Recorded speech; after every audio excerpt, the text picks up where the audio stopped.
If you are the host, press star now.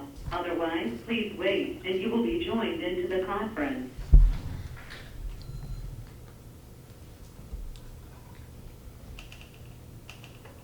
Please announce yourself. Mayor Martin.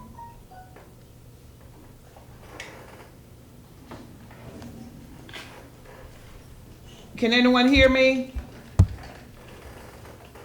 Yes, we can. I can. Okay, thank you. All right, we're going to go on and get started. Thank you, council member, and thank you, Ms. Tucker, for getting this set up. Because we felt like we should be on the safe side and put this conference line in just in case, even though we are being recorded by our official contact, Mr. Gray and his company. But just to be on the safe side, we put in the conference. So we're going to, I might need my glasses, but I'll get them. Got them right here. We're going to begin, and Ms. Tucker, as soon as you're ready, if you would let me know. I am ready.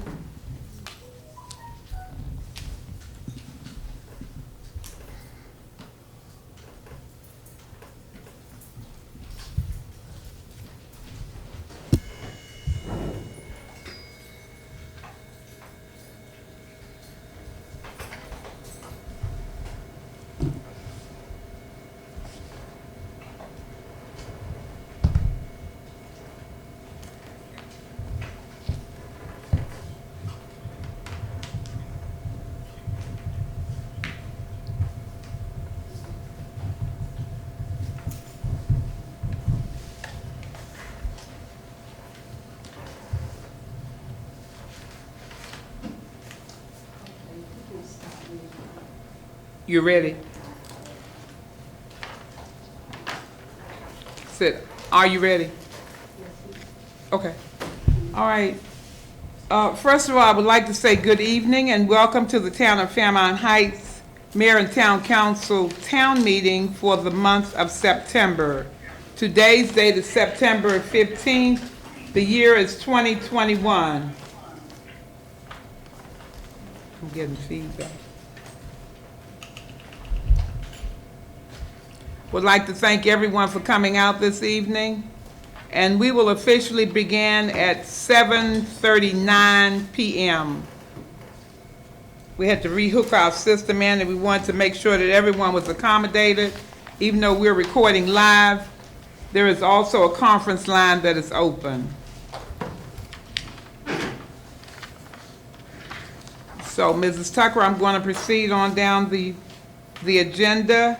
Our first item is our roll call. Would you please call the roll? Mayor Martin. Present. Councilmember Cosgrove. Here. Councilmember Upton Walker. Present. Councilmember Morris. Here. Councilmember Morgan. Here. And Councilmember Waiters. Councilmember Dodson.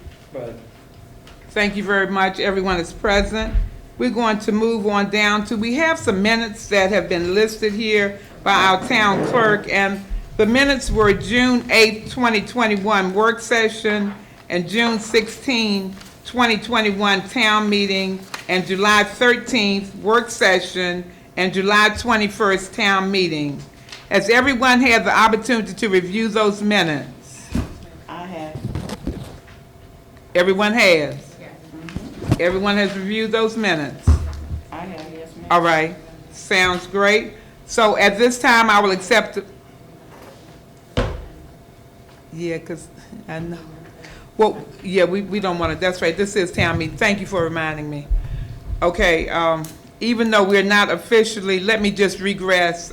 We're not officially doing the prayer, it's what we used to do. We're always praying here in the town, but we would just like to have a moment of silence for all that has happened around us in the state of Maryland and the United States, and it's continuing to happen. So it behooves us to, everyone to continue to pray.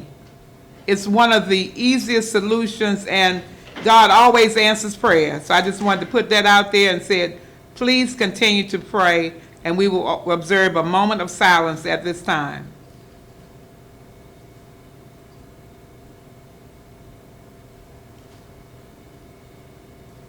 Thank you all very much. At this time, I would also like to do the flag salute. That's another thing. We had meetings back to back and we didn't get everything finalized, but this is great. Would everyone repeat after me? I pledge allegiance to the flag of the United States of America and to the republic for which it stands, one nation, under God, indivisible, with liberty and justice for all. Thank you very much. You may be seated. Thank you for reminding me, Councilmember. I'd like to make the motion, Madam Mayor, to accept the minutes from June 8th, work session, June 16th, town meeting, July 13th, work session, and July 21st. There's also, we have a special meeting, I'd like to add this in for the August 25th meeting, so that would be the minute I'd like to add. Okay. Okay. Can I get a second on that motion? Second. It's been properly moved and seconded that we approve the minutes for the June the 8th work session, June 16th town meeting, July 13th work session, July 21st town meeting, and a special meeting on August 25th, the year 2021. Are there any questions on the motion? Yeah, questions. Councilmember Wood Dodson. The special meeting you're speaking of, those that didn't attend, are copies available upon this approval? Yeah, all of the copies, I'm quite sure Ms. Tucker has those copies. She has the copies for those. All right. Okay, any other questions? Councilmember Waiters. Madam Mayor, the minutes, that the agenda Mm-hmm. has not been amended to include those minutes, and per Councilmember Wood Johnson's question just now, we don't have those minutes before us. All of us have not reviewed them, so your initial question was that we had the opportunity to review the minutes that were before us. Now, another August, whatever that date is added to that, and we don't have, Okay. they're here, but that special meeting is not. Yes, okay. And I will say that I did not read it. You did not read it, okay. Well, here's what we could possibly do. We could approve these minutes with the corrections, because there are some additions. Now, you know, during the month of August, we were not in session.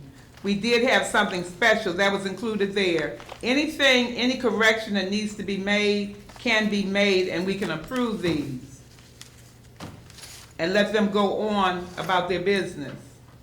Madam Mayor, we Yes. have read minutes that other council members have not had, even though they were in the box. We have read them into the record. This is short. That one is the 25th, This is the 25th. read into the record. We have it read into the record. Well, if you would, at this time, would you give that, as a matter of fact, let me read it into the record. Madam Mayor, I'm gonna make the first initial point that I made, to amend the agenda to include. When I opened, I Madam asked to Mayor, I'm sorry. amend the minute, I Madam Mayor, asked to amend Madam the Mayor, I'm minutes. speaking directly to you, I'm sorry. I'm asking for amendment of the agenda to include the minutes that were given to you. The 25th. And that's not a big problem. I was really in the middle of a motion, but we can make sure that that's done, because I want to make sure it's done properly. So, You want me to say? no, what you can I do, move, Madam Mayor, that the agenda be Amended. to add The 20th. the minutes for August, the special meeting, the date is the 25th, August 25th. August the 25th. All right, can I get a second on that? Second. Okay, are there any questions on that? We got the second, we got the motion. All in favor? Aye. The ayes have it. I'm going to read this into the record. Special meeting, August 25th, 2021. Attendance, in person, Mayor Martin, Councilmember Stella Hargrove, Councilmember Jacqueline Morgan, Councilmember Glenn Morris, Councilmember Patricia Akandu-Uwaka. Attendance by phone or conference line: Mrs. Lola Clark, Mrs. Sylvia Syfax, Mrs. Joyce White, and Attorney Pounds. Mayor officially opened the meeting at 7:32 p.m. Motion to go into executive session. The motion was done by Councilmember Stella Hargrove. The second was done by Councilmember Patricia Akindu-Uwaka. The vote, yes. 5 yes votes. No, 0 no votes, 0 abstentions. No questions. Reason for the closed executive session was a personnel issue. A closed/conference line at 7:35 p.m. to talk with the attorney, which was Attorney Pounds from our attorney's firm, Alexander and Cleaver. Motion to adjourn the closed/executive session. The motion was done by Councilmember Jacqueline Morgan. The second was by Councilmember Patricia Akindu-Uwaka. The votes 5 yes, 0 no's, 0 abstentions. The meeting was adjourned at 8:35. Such was a reading for this meeting for August 25th, 2021. Are there any other questions on the motion? No questions for the record.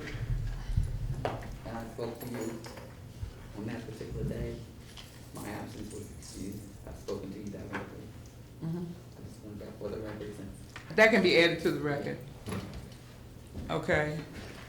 If there are no other questions, Madam Secretary, would you please call the roll?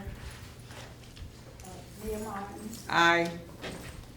Councilmember Hargrove, Yes. Councilmember Akindu-Uwaka. Yes. Councilmember Morris, Yes. Councilmember Morgan, Yes. Councilmember Waiters, and Councilmember Dodson. Yeah. Yes. Thank you very much. The ayes have it. Any nays? Any abstentions? Those minutes are approved. Thank you all very much. We're going to continue down the agenda, and our next agenda item is our code enforcement report. Mr. Pinckney, would you come to the microphone here, because I know there is someone on the line, and I don't know whether they're going to be able to hear you, but if we put this microphone up here, probably on the podium, you'll be able to hear it all the way.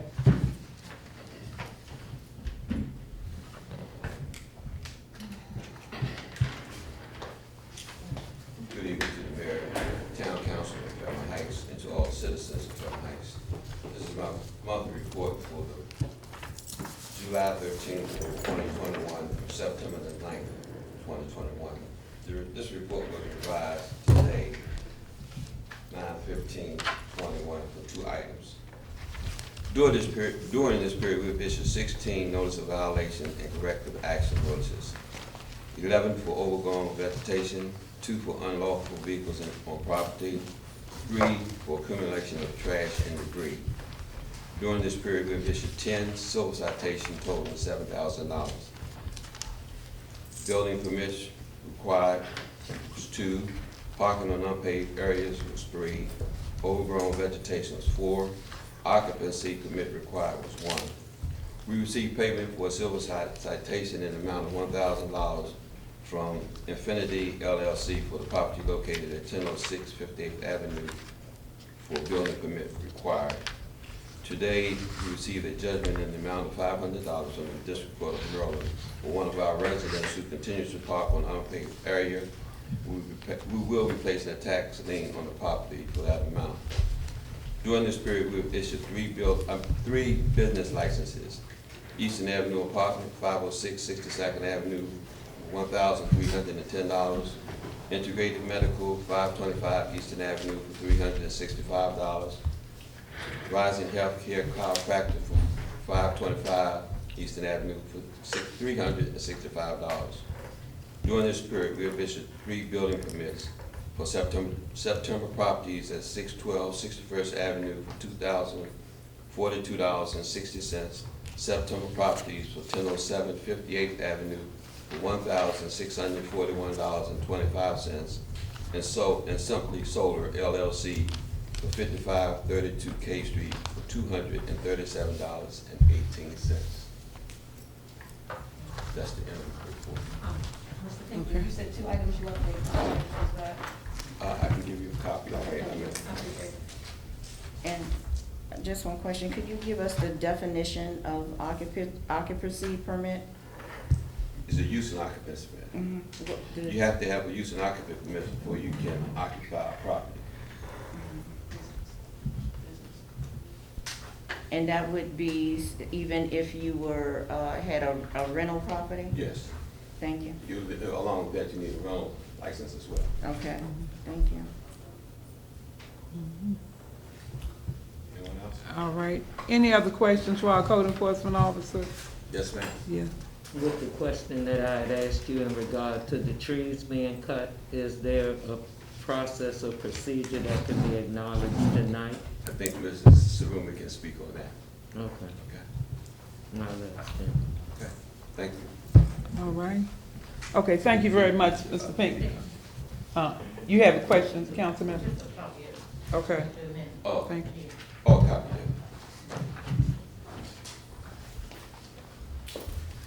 that. Okay. All right. Thank you very much. All right, we're going to proceed on down. And our next report is going to be from Councilmember Akindu Waka, and she'll be doing the report for Lieutenant Ivy. He's in Ocean City for training, and I think he comes back on Friday, but she has his report. Okay, with the mayor's, permission and the council, he's given me, we all should have a copy of his July monthly report as well as his August. His July report is very lengthy. And, I'm asking, well, wait a minute, it's just, pictures, hold on. Okay, never mind, it's just demonstrations that he has in the July report, it's not that lengthy. Okay, July 2021 monthly report, activities. The Fairmount Heights Police Department totaled 205 calls for service, with a difference of 165 calls for service for the month of July. Lieutenant Ivy conducted patrol assistance with the code enforcement officer on incoming calls to the station, and information forwarded to his attention from the mayor and council concerning issues and concerns from town residents. Sunday, July 4th, Lieutenant Ivy conducted heavy patrol enforcing firework violation throughout the town and responding to service calls for service. A warrant arrest that was conducted with a successful apprehension of the suspect, a death in the town which was diagnosed as a COVID-related incident. A severe domestic violence incident which took place outside of the town. However, the report was taken from a residential home within the town of Fairmount Heights. Lieutenant Ivy's heavily prostitution enforcement along with the Eastern Avenue corridor and with the town of Fairmount Heights surrounding areas. Updates. The Fairmount Heights Police Department's participation with the Maryland State Police Coordination and Analysis Center. This is regarding to Senate Bill 907 that requires all local law enforcement agencies to be involved in the Regional Law Enforcement Council meeting with their updates, status, and assistance where possibly needed. State's Attorney's Office Carjacking Task Force and Project Safe Neighborhood Partnership. Lieutenant Ivy's participation in the personal policy manual meeting, defining the difference along with the general orders manual for the Fairmount Heights Police Department. Meeting with Prince George's County NAACP President Linda Thornton Thomas concerning Justice Hub with the law enforcement agency within the county. The Fairmount Heights Police Department will be involved with the community outreach, education in safety, mental illness, and other significant areas of community involvement with grant funding. And he's included in his report photographs of some of the prostitution that he enforced during the month of July, as well as it looks like firework confiscation that was done in the month of July. His August 2021 monthly report reads, activities. The Fairmount Heights Police Department totaled 155 calls for service for the month of August, with a difference of 165 calls for service for the month of July. The Fairmount Heights Police Department conducted patrols along with assistance to code enforcement officer incoming calls to the station, and issues and concerns brought to the attention of the mayor and council, and then forwarded to the police department. An investigation conducted by Lieutenant Ivy to obtain documents that were brought to his attention relating to a case matter were obtained and prepared for review. A shooting incident where the victim was awakened by the sounds of shattered glass.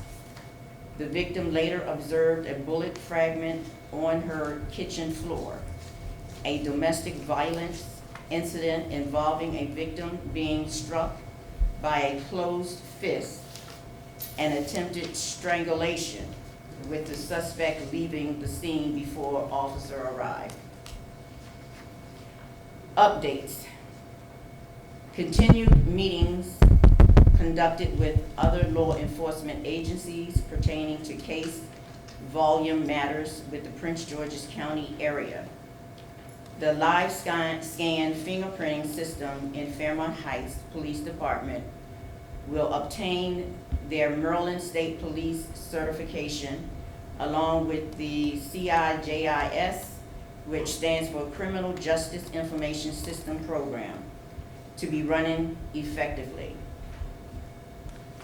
Meeting with the Prince George's County Police Department to review a previous administrative case folder status update. Another meeting with the Public Safety and Homeland Security Director, Mr. Barry Stanton of Prince George's County, Maryland. The State's Attorney's Office Carjacking Task Force meeting and continued update. Patrol. Prince George's County Police Department and assistance with the Sea Pleasant Police Department continue to support the Fairmount Heights Police Department. And that concludes his report. All right. Thank you very much, council member. All right, we're going to move down to our treasurer's report. Mrs. Walker.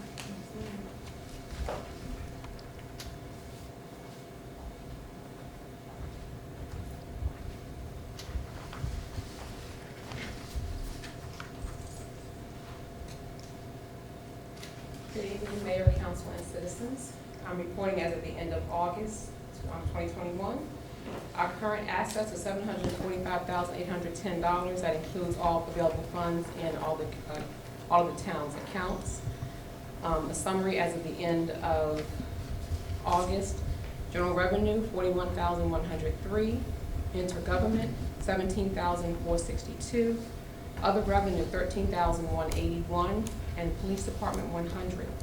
Administrative expenses $40,230. Election, 0. Legislative, $8,296. Municipal, $3,880. Public safety, $27,466. Public works, $51,795. And special events, $1,000.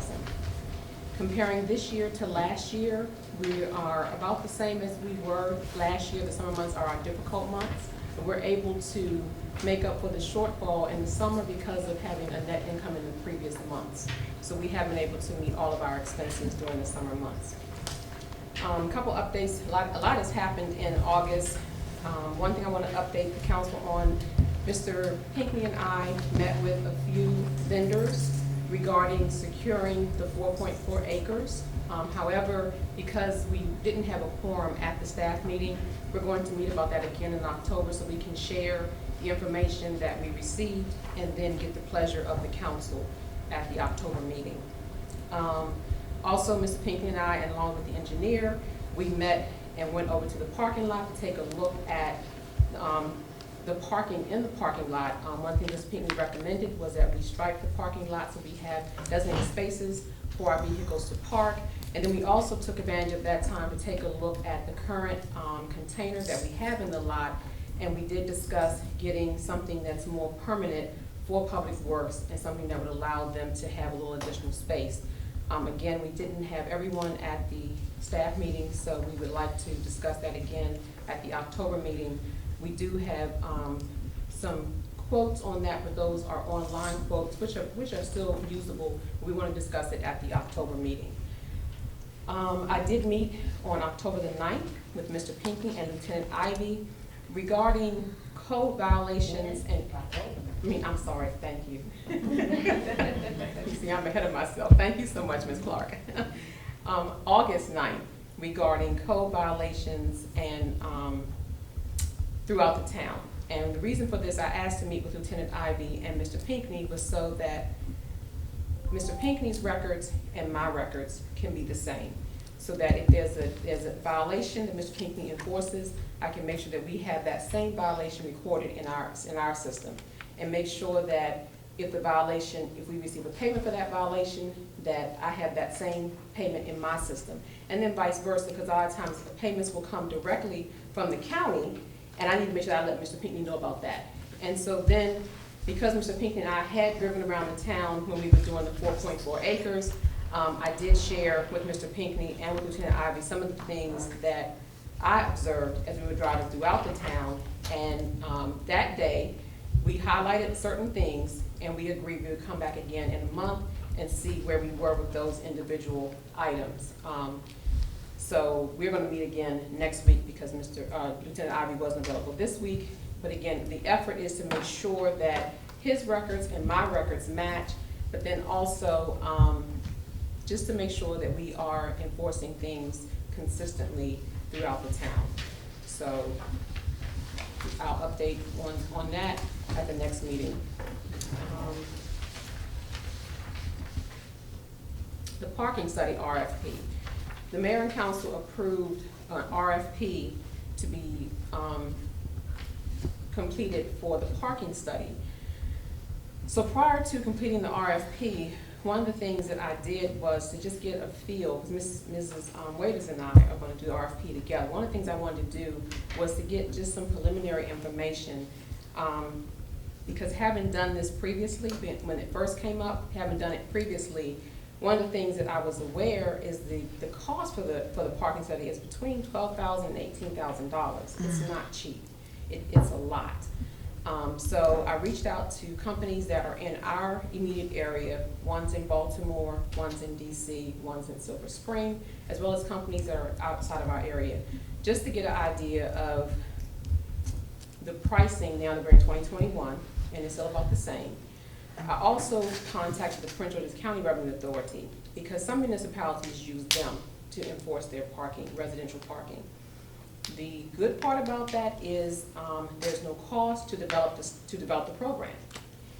The downside to that is the revenue does not stay in-house. The revenue is obviously, it goes to Prince George's County. So because of Mayor and Council, we haven't had a chance to talk about this. We can talk about it at the October meeting to see if we still want to move forward with the RFP to secure an outside company to do the study, or if we want to go with a different option, which wouldn't cost us, but it would just be a different source. The revenue would be different. The Veterans Memorial Grant, we are continuing to try to bring that to a close. Mrs. Saruni and I talked, so please do not take anything that I'm getting ready to share as much as possible. Don't take it out of context. Mrs. Saruni and I talked about the fact that the property is historic, and one of the challenges with the historic property is when the property has an easement, then you no longer have the authority to just make changes to that property. And so, one of the things, this is the part I want you to take out of context. One of the things Mr. Remy and I talked about is for future grants, making sure that we, prior to submitting the grant, that we work with parking planning or whoever has the easement to get the approval to actually do the work that we want to do. So where we are right now, the Maryland Capital Parking Planning Easement Committee has approved the changes that we're recommending. However, the Prince George's County Historic Preservation Committee, they have not approved it. They're actually scheduled to meet this month, and our project is on their agenda. We've been trying to get their approval for a while. Mr. Tanner has met with Mr. Rumi, Councilman Hargrove, and myself, and we're still trying to get them to approve that. One of the things that we were not able to get approval on from either one of them, and it was in our grant, was the removal of the wall. So, and that's an example of what I'm saying. We've talked about lessons learned. In the future, we'll make sure that we consider that we don't have the jurisdiction to just make those changes. So the wall is not going to not be done, but we're going to have to go back to the drawing table and get the approval ahead of time to do that work that we're recommending for the wall. And the issue with that is they're the preservation committee. They want to keep it the way it is. Our recommendation, based upon what they're saying, the wall is deteriorating. So we want to take it down and rebuild it. But they want us to build it exactly the exact same brick. And that brick doesn't necessarily make the site look as nice as it could look. And the town should have the right to say how they want that site to look. So we'll keep you updated as we move forward with that. But prayerfully, we'll be able to at least get the actual monument, that part done, because that part needs to have repairs done as well. Our ARP funding, we did respond to, we had a request for additional information on our award terms and conditions agreement. We sent that additional information in. We had a request for missing information on our assurances of compliance form. We sent that information in. They had a question about our DUNS number. We answered that question. The only issue that we are having is with our SAM number. We've been registered with SAM since, I think, 2020 or 2019. However, we don't have a SAM number. And I have been working to get that SAM's number, but it's not going to hold us up from getting our initial deposit. What it would hold us up is from getting any subsequent deposits if we cannot rectify that issue.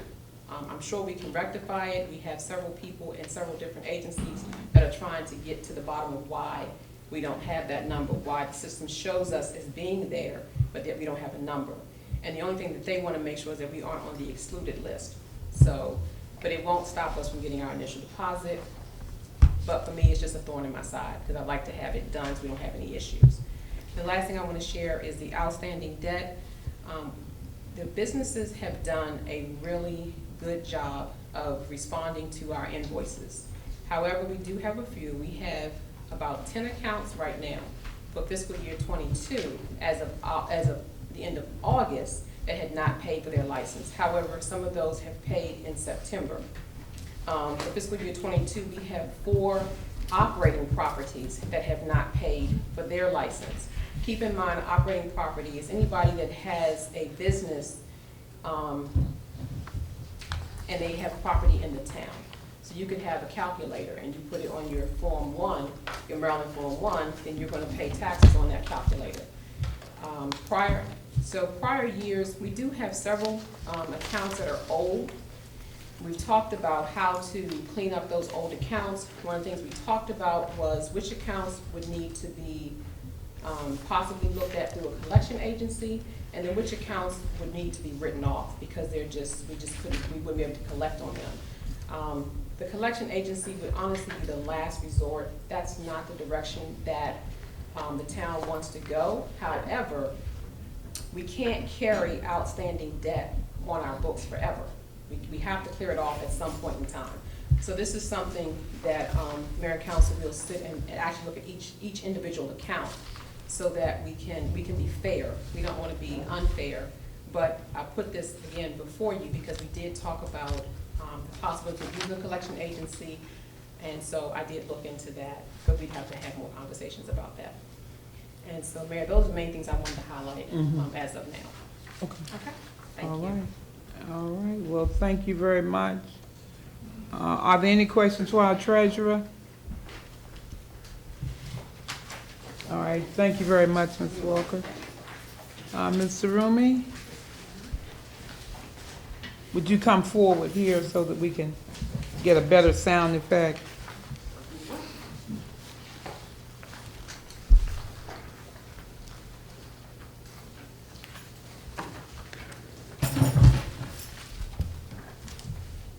Good evening, Mayor, Council, Good evening. citizens at home. Good evening. First, I would like to thank those council members, Mayor, everybody who've been praying for my mom, who's at the end of life stages. She'll be 96 in a week. So we are hoping that she can last to celebrate her last birthday. So if I'm not here, it's certainly not intentional, not here to be with my mom. Okay, so my report that I'm about to give covers the period of August 2021 through September 14th, because I did issue a report in July. Okay, so I put this in each report as a reminder notice, and mainly for you, Mayor Martin, that we need to be on the lookout for the franchise agreement for the town and Verizon. It expires November 21st, 2022. The cable franchise must be renewed between 30 and 36 months prior to the franchise expiration date. We receive a large revenue from this franchise agreement, and the treasurer always include that in her report. Now, also, during the month, and it goes back to July, and I have for you, and I'll pass it out, a copy of my July report to the council. CSAP, now referred to as the Center for Workforce Inclusion, is now open and is seeking work site locations for seniors 55 years of age or older. This is an opportunity for the town to get administrative or to acquire administrative assistance with answering phones, filing, sure scan, and other clerical assignments. Mrs. James, the director, recommended that we should start interviews now as the town hall has officially reopened per the county and state guidelines. This requires action by the council. I need to get your approval as to whether or not, or give the mayor or I the approval to enter into an agreement with CSAP to commence interviewing applicants for the CSAP program. We've had some successes and some not so good candidates. However, I always feel that the success outweigh the not so good candidates. We have Mr. Tasker, who's here, who works part-time, and he works with the public works staff, does a magnificent job in terms of cleaning. Some of you may recall that in the police department, we had Mr. Humphrey. Mr. Humphreys, who stayed here for a long time, who provided good assistance, and Mr. Humphrey also assists me with doing grants, collecting data, and doing research. So we do often find that CSAP will provide us with great candidates, and it's our responsibility to interview and select these candidates. So bear in mind, I do need action from the council. And I'm going to give to you, after I finish my presentation, a copy of my July 10th report that I did include that in that July 10th report, asking for your approval so we can move forward. Public Works. Also for Mayor and Council, I've changed my reporting format a little bit. I have Public Works, and then I have also included the Public Works Department. And I always like to explain Public Works using the game of Monopoly. If any of you ever played Monopoly, you know, under Public Works includes railroads, include trees, Mr. McIntyre talked about that, include trees, include buildings, include highways. It's not just the work of the workers of public works. So since July, even through this current date, I've been working with a public works project called BRIC, B-R-I-C. It's the Federal Emergency Management Agency under FEMA. They funded the 2021 Building Resilience Infrastructure Community, BRIC, and it will support state, local communities, tribes, and territories as they undertake hazardous mitigation projects, reducing the risk that they face from disaster and natural hazards. As I always say, it's not if we're gonna have a natural occurrence in this town, it's when. And I'm tied this to a personal event. While you guys were meeting last night, we had a blackout in our town. I was really afraid that somebody had hijacked our grid, and so the whole town was black. And that leads me to working with any group to help develop an emergency preparedness plan. Some simple things that we need, like a generator, those kinds of things. Now, the BRIC program guiding principles are supporting communities through capability and capacity building, encouraging and enabling innovation, promoting partnerships, and enabling large projects. And attached to my report, you'll see that I broke down for you the working groups. Fairmount Heights, we were in working group number 1. Also, I want to thank Councilmember Waiters, who worked with me to respond and submit information required so we could be included. And so in our project, we're looking to be able to scope the problem. In our problem, in terms of mitigation and stormwater runoff, as you know, we have water problems throughout the town. There is not a segment of the town where you do not have the problem with water. Do we know why? No. And that's why we thought that we would work with other groups being able to scope the work. The good part is BRIC would provide federal funding to hire an engineering firm or other resources to come in and look at the problem. So the municipalities, including Group 1, was North Brentwood, Evanston, Eagle Harbor, Bladensburg, Brentwood, Fairmount Heights, and Shirley. Our problem with water is no different than the problems throughout Prince George's County with surface water. And then, of course, because of climate warming, we have a high water table. And then, of course, we've had so many instant storms, and I'll talk about that in a few minutes. So I've worked with that group. We meet every Tuesday and Thursday, usually at 10:30 to 11:30. And so what we've done is put together a notice of interest, and we submitted that on August 31st, 2021. And of course, we are asking FEMA to reserve funding for the town of Fairmount Heights so we can examine the water problem throughout the town. Now, the Public Works Department, I talked about dumping, and I'm not going to talk a lot about it because Mrs. Walker included in her report looking at how we can better secure the 4.4 acres, so I'm not going to read that. But I just want to remind the citizens and the town that during the month of July, the Anacostia Watershed Society did a partial cleanup on the site. So again, I work with Mr. Pinckney, Code Enforcement Lieutenant Ivy, to begin a massive anti-dumping campaign. And I think he passed a resolution allowing us to do that, similar to what we're doing with the Pooper Scooper program and Litter Free. And then I underscored enforcement is a must. The staff responded during this period of July and August to storm damages resulting from the many instant storms that left trees down, trash cans blown about, and clogged storm drains. The department is still, and I'm underscoring the word, we are still working with Mr. Pink and property owners to remove trees. You know, you may think that, wow, trees came down, you can come the next day and remove it. That's a big undertaking, especially the size of some of these trees. So we're working hard to really make certain that we are able to get those trees removed.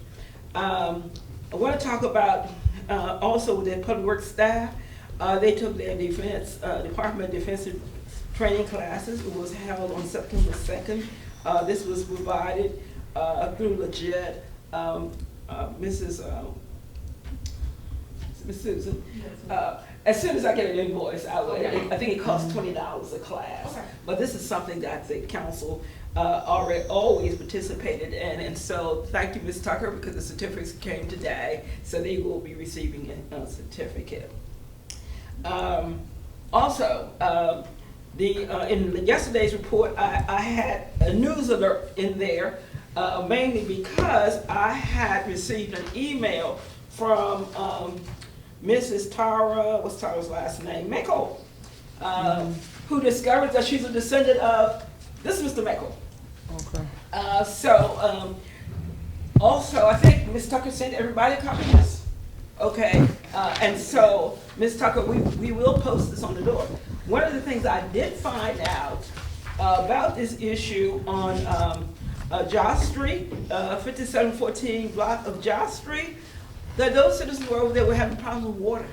They were not getting clear water, clean water. So this became an urgent problem with WSSC. So they will begin on September 20th, and this is expected to be completed by November 30th, 2021. I will be working with Mr. Pinckney and others to ensure that they restore the streets in a timely manner and back to its original condition. But I am really happy that the citizens at Joss Street will now be able to have clean water. Okay, back to my report on economic and community development.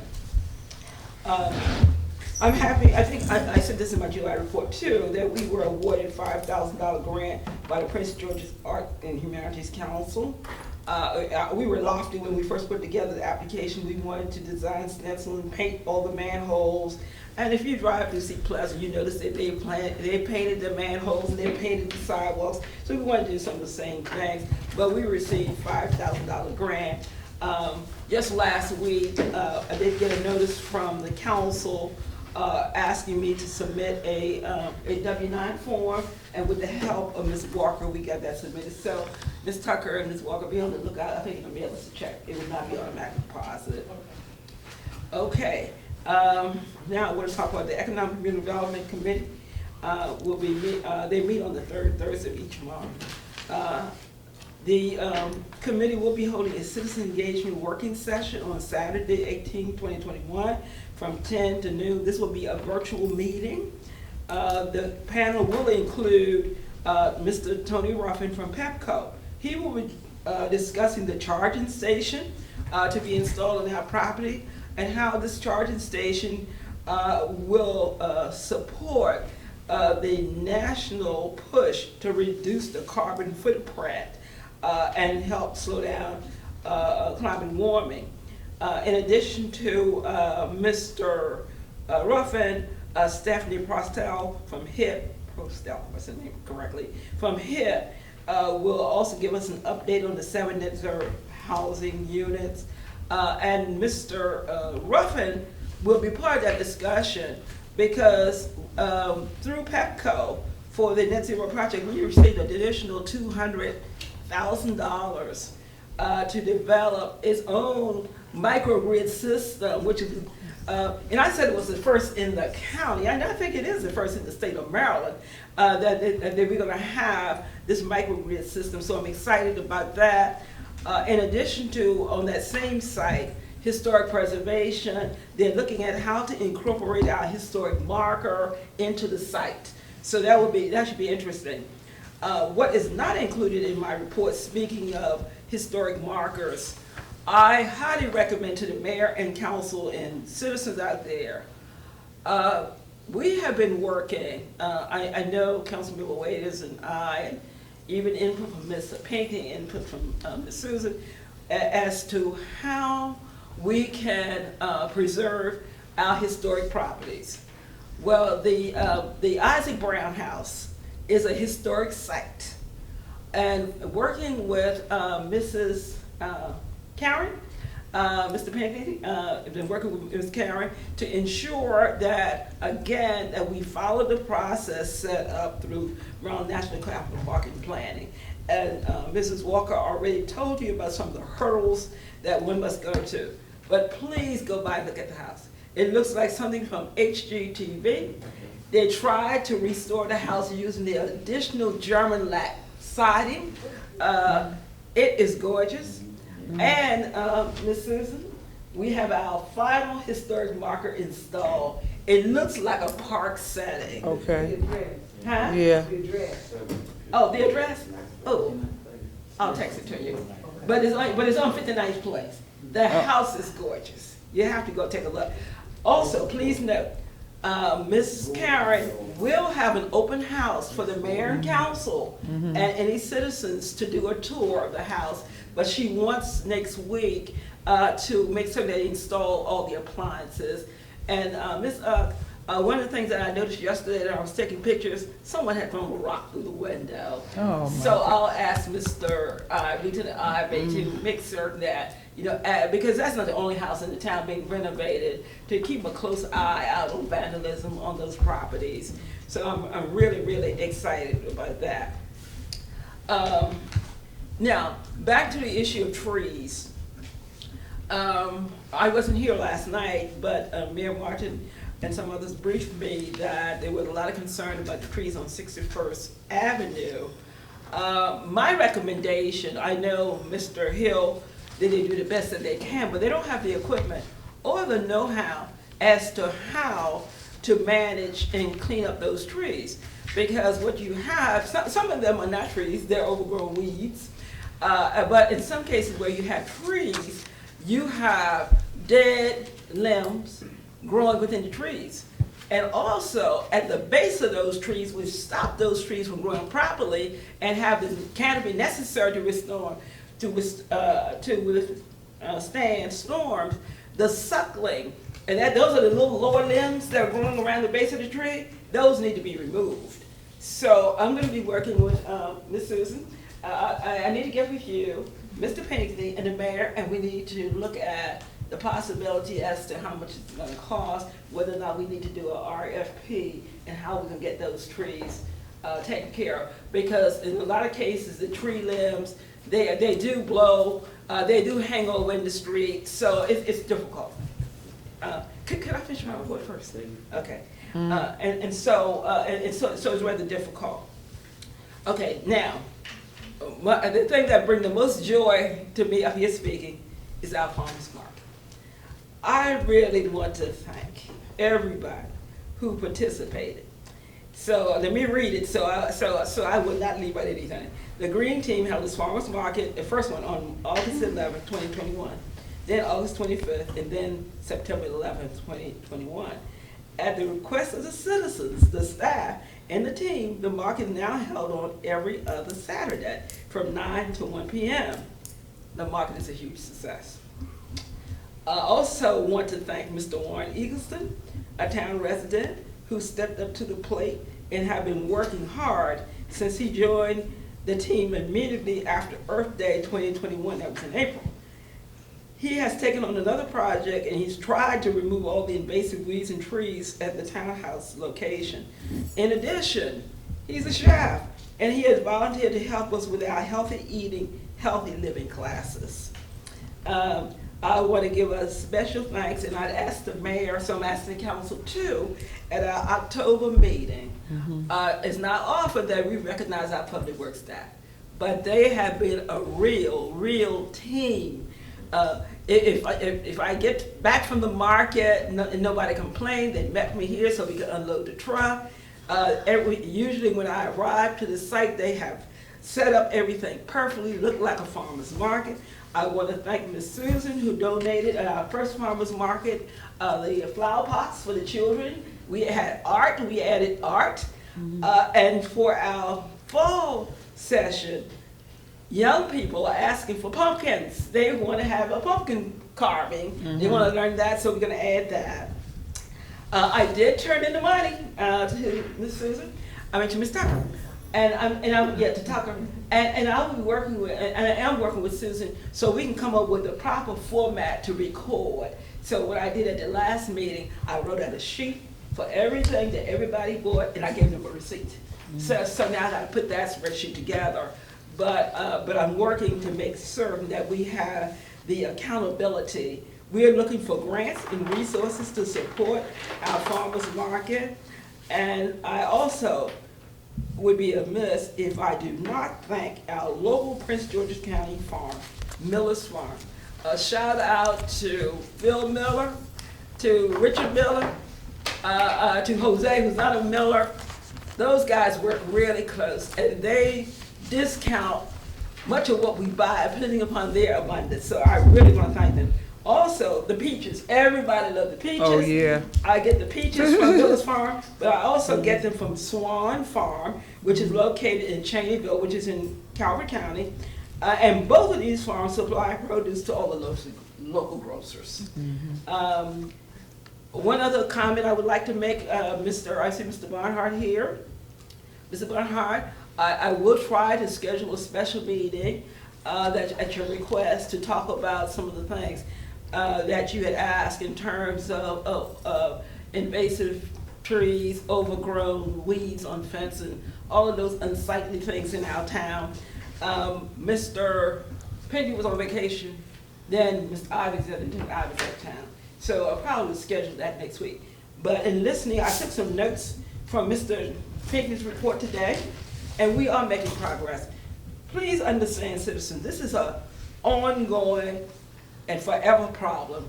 You know, you get fence, you get overgrown stuff off a fence 1 week, and 2 weeks later it's at someplace else. So it's something we have to constantly do. But Mr. Pinckney mentioned that he had 11 overgrown violation cases that he took to court. He had 2 building permits, 4 overgrown vegetations. Yeah, $1,000 was paid for fines, right? $500 for parking and 3 business concerns. So are we working to this? Yes. Some things require intense work. And as you said, Mr. Barnhart, it does require all of us working together. So that concludes my report, and I'm going to pass out my July report to everybody. Okay. All right. Thank you very much, Mrs. Sarumi. Are there any questions for Mrs. Sarumi? Okay. Well, I don't know who had their hands up first, but council member. You got a question? I got information. Go ahead. Okay. Council member Wood Dodson. Well, Mr. Pinckney said you would be the person I would speak to in regard to the trees that are growing from 58th Avenue over into the backyards of 59th Avenue. This is something I've been asking forever and a day. Is there a way when there's removal and a list that could be looked at? Because this is where the man had to have the tree cut where it was going into the children's room. Well, the trees are from where you are coming across to Miss Tucker. They're just growing any and everywhere. And I know because of COVID and everything else, the alleyways aren't clean, but the trees are so overgrown back there. I mean, they're humongous. If they fall, it's gonna be a mess. Okay. So they need to be looked at. Right, we will look into that. Mr. Pinckney, I don't know how your schedule is next week, but maybe we need to go out and do a walking tour and look at some of these areas so we can determine exactly what it is that we need to do. I know the alleys, some of the alleys, and you have to bear in mind, we have had a huge rainy season. Yeah. So you cut weeds and grass 1 week and they're back to next week. Yeah, but it's not the weeds. What I'm speaking of is the trees. Yeah. They have grown. I mean, Right. I've never had a cigar tree. Well, I got a couple of them. I mean, they're so overgrown, it's not funny. Yeah. Black snakes, and everything are in the yard now. So- Have you seen black snakes? Yes, the black snakes, yes, we killed one in my backyard. Okay, Oh, okay, So no, I don't want the tree, the tree gotta go. yeah, Okay. we, Ms. I'm sorry, so that's one. Ms. Wood Dawson, is the tree coming from the alley into? It's coming the from, yard? no, it's coming all the way over the alley into the From yard. the street? on From the 59? yard, no, it's a vacant lot. oh, it's a Okay. vacant It's a lot. vacant lot that have been vacant for a gazillion years since I've been on the council. I've been asking about these trees. Well, they really matured now. And I mean, you don't need a tent or anything. They're old, you name it, that grow, that the birds drop, they're there. Okay. So they need to come down. Yeah, now, council member, let me just add also, that one that's over the little girl's bedroom, That you, was taken care of. no, but that particular tree has, but it's still more. Yeah. That whole lot had a lot of It's- things in and it. That lot, we researched it, I think, I don't know whether Mr. Pinckney did it or whether Ms. Goodall, somebody found out it's a county lot. County Okay, lot. well. So it maybe needs the to be, county- it's so hard to get them to respond. I guess what we're gonna have to start doing is filling out some letters, because we have right here, coming into 60th, Yeah. where the tree just broke, it was hanging into the street, and we had to get that done on our own, and we need to really be reimbursed for that. Yeah. But there are a lot of places where these trees are on county lots I also. understand that. But we need somebody that's gonna actually keep up with them. And we are so, with the limited amount of people, we just have Miss Tucker here full time. Oh, I understand. And we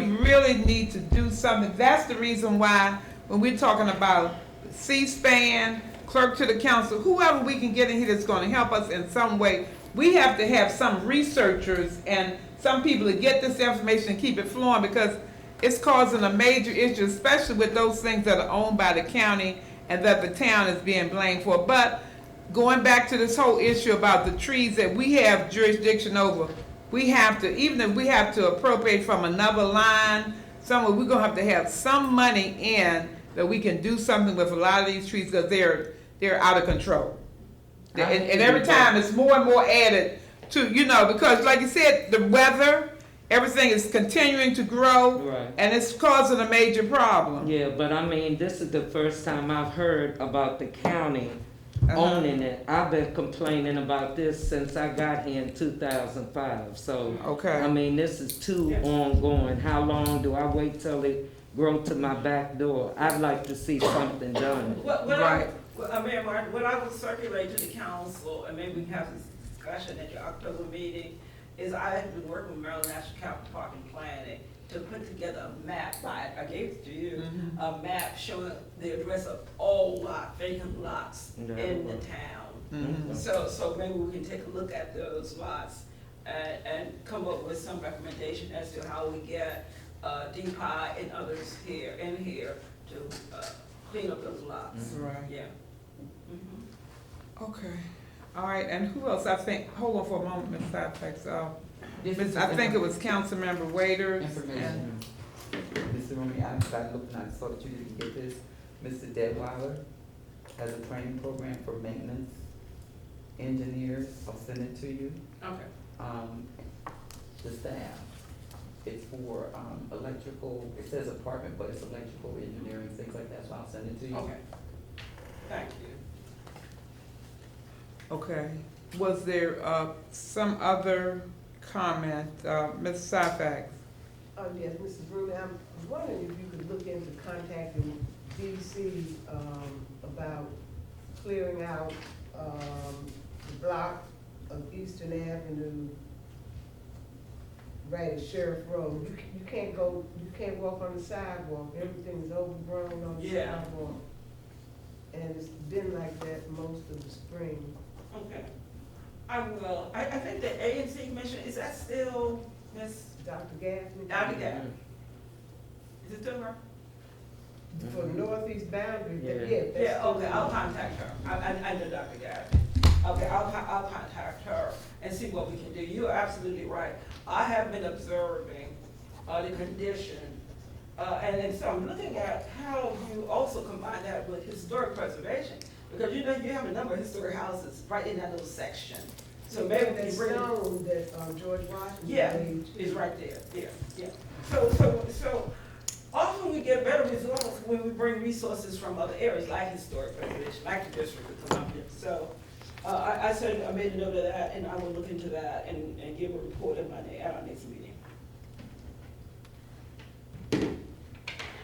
Okay, all right, were there any other questions for Mr. Rumi? All right, thank you so much, Mr. Rumi. All right, we're going to continue on down the agenda. And under new business, there were a lot of things that we had on the agenda last night. As a matter of fact, we had 13 items, but we consolidated some of those. Well, we didn't really consolidate, we sort of tabled some because some of those weren't fitting in with what we had, what we needed. And for tonight, we've come up with the items, that's items 1 through 9. And what I'm going to do is summarize the majority of these.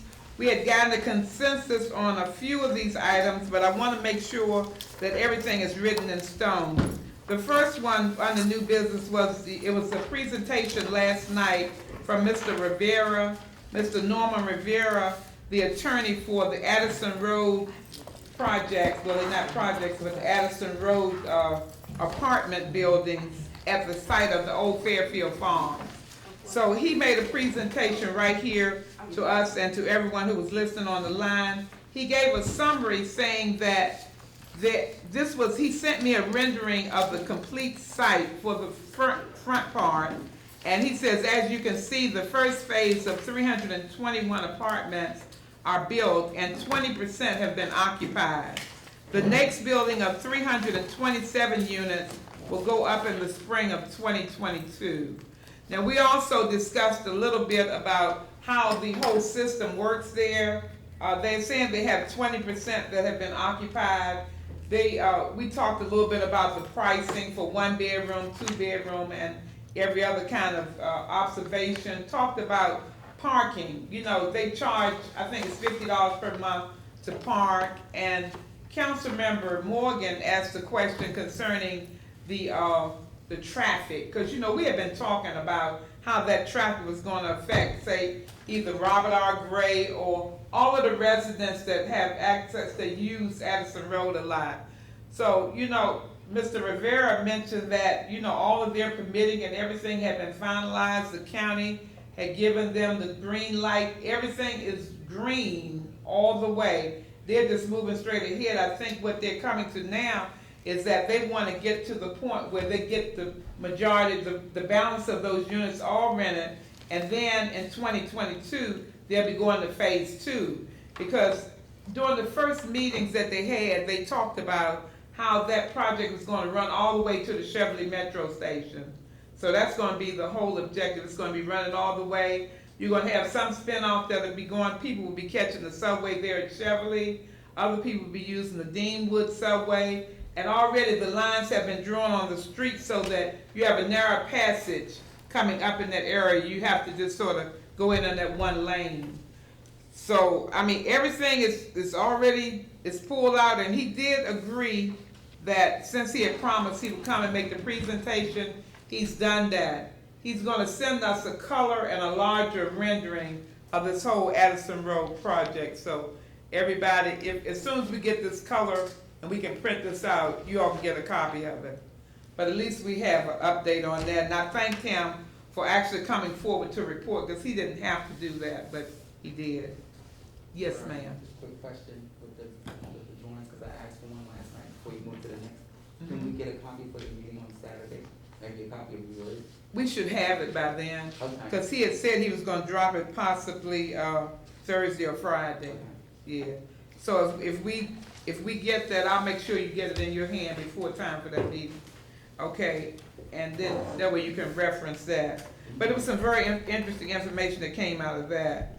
Okay, so I'm going to continue down to item number 2, which was the clerk to the council position. And the consensus of the council is that we move on with filling the position for clerk to the council. And we were waiting, and I pulled it up for Ms. Tucker, I think it was yesterday, the description, job description for the clerk to the council, and she or either Mr. Rumi are going to send it out to Maryland Workforce, and are you gonna put that on the website also? And it will be going to the Maryland, it's going to Maryland Unemployment, and who else is it going to? That was for you, Mr. Room. Oh, okay. I know it's going to it's going to Maryland Workforce, it's going to the website, and where else? Right, and I know there's a Prince George's County, employment, I forgot the exact title. Department of Labor and Employment and Maryland Workers Exchange. Yeah, Okay. yeah. Okay.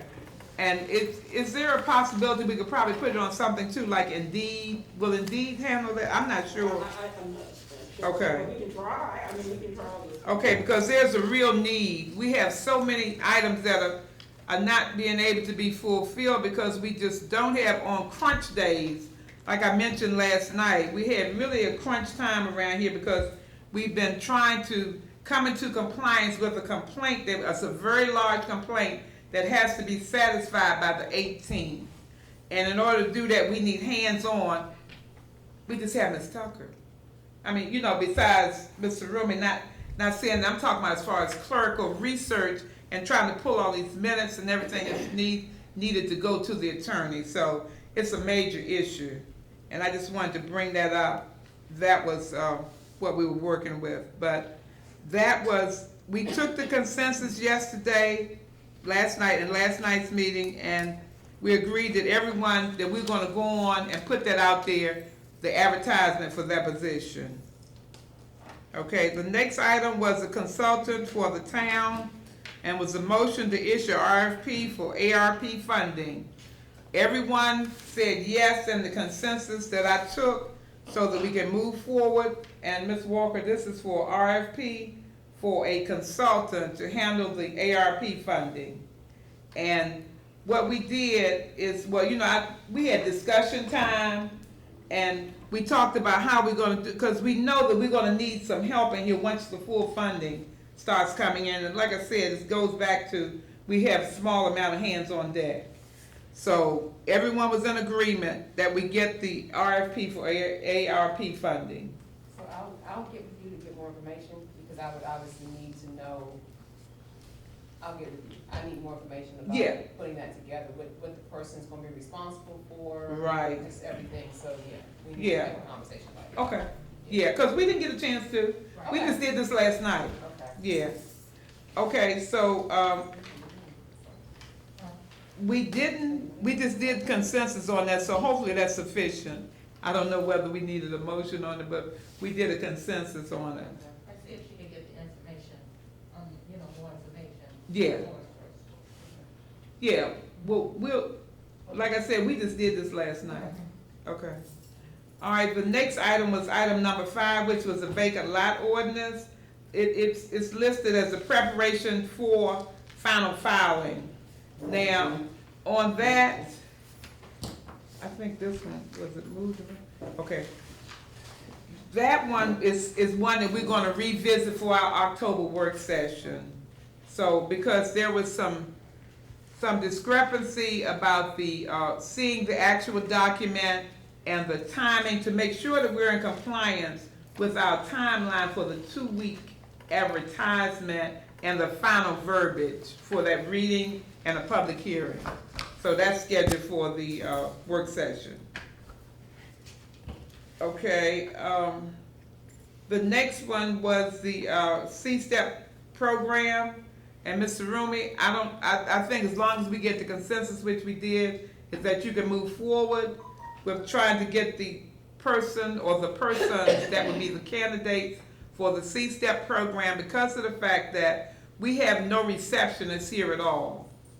And to keep running back and forth, trying to make sure the door is answered, trying to make sure people that come, a lot of times people coming from the police department, they're coming for other appointments, and with the whole live scan issue, once that's up, we have to have a receptionist here that's going to be, so if you could go on and continue to check that. I think they've given you an initial letter, but you can get back in contact with them. Yeah. And everyone is in agreement that we move forward with that. I gave you a copy of the document that requires it, so that's why I gave you out last. Okay.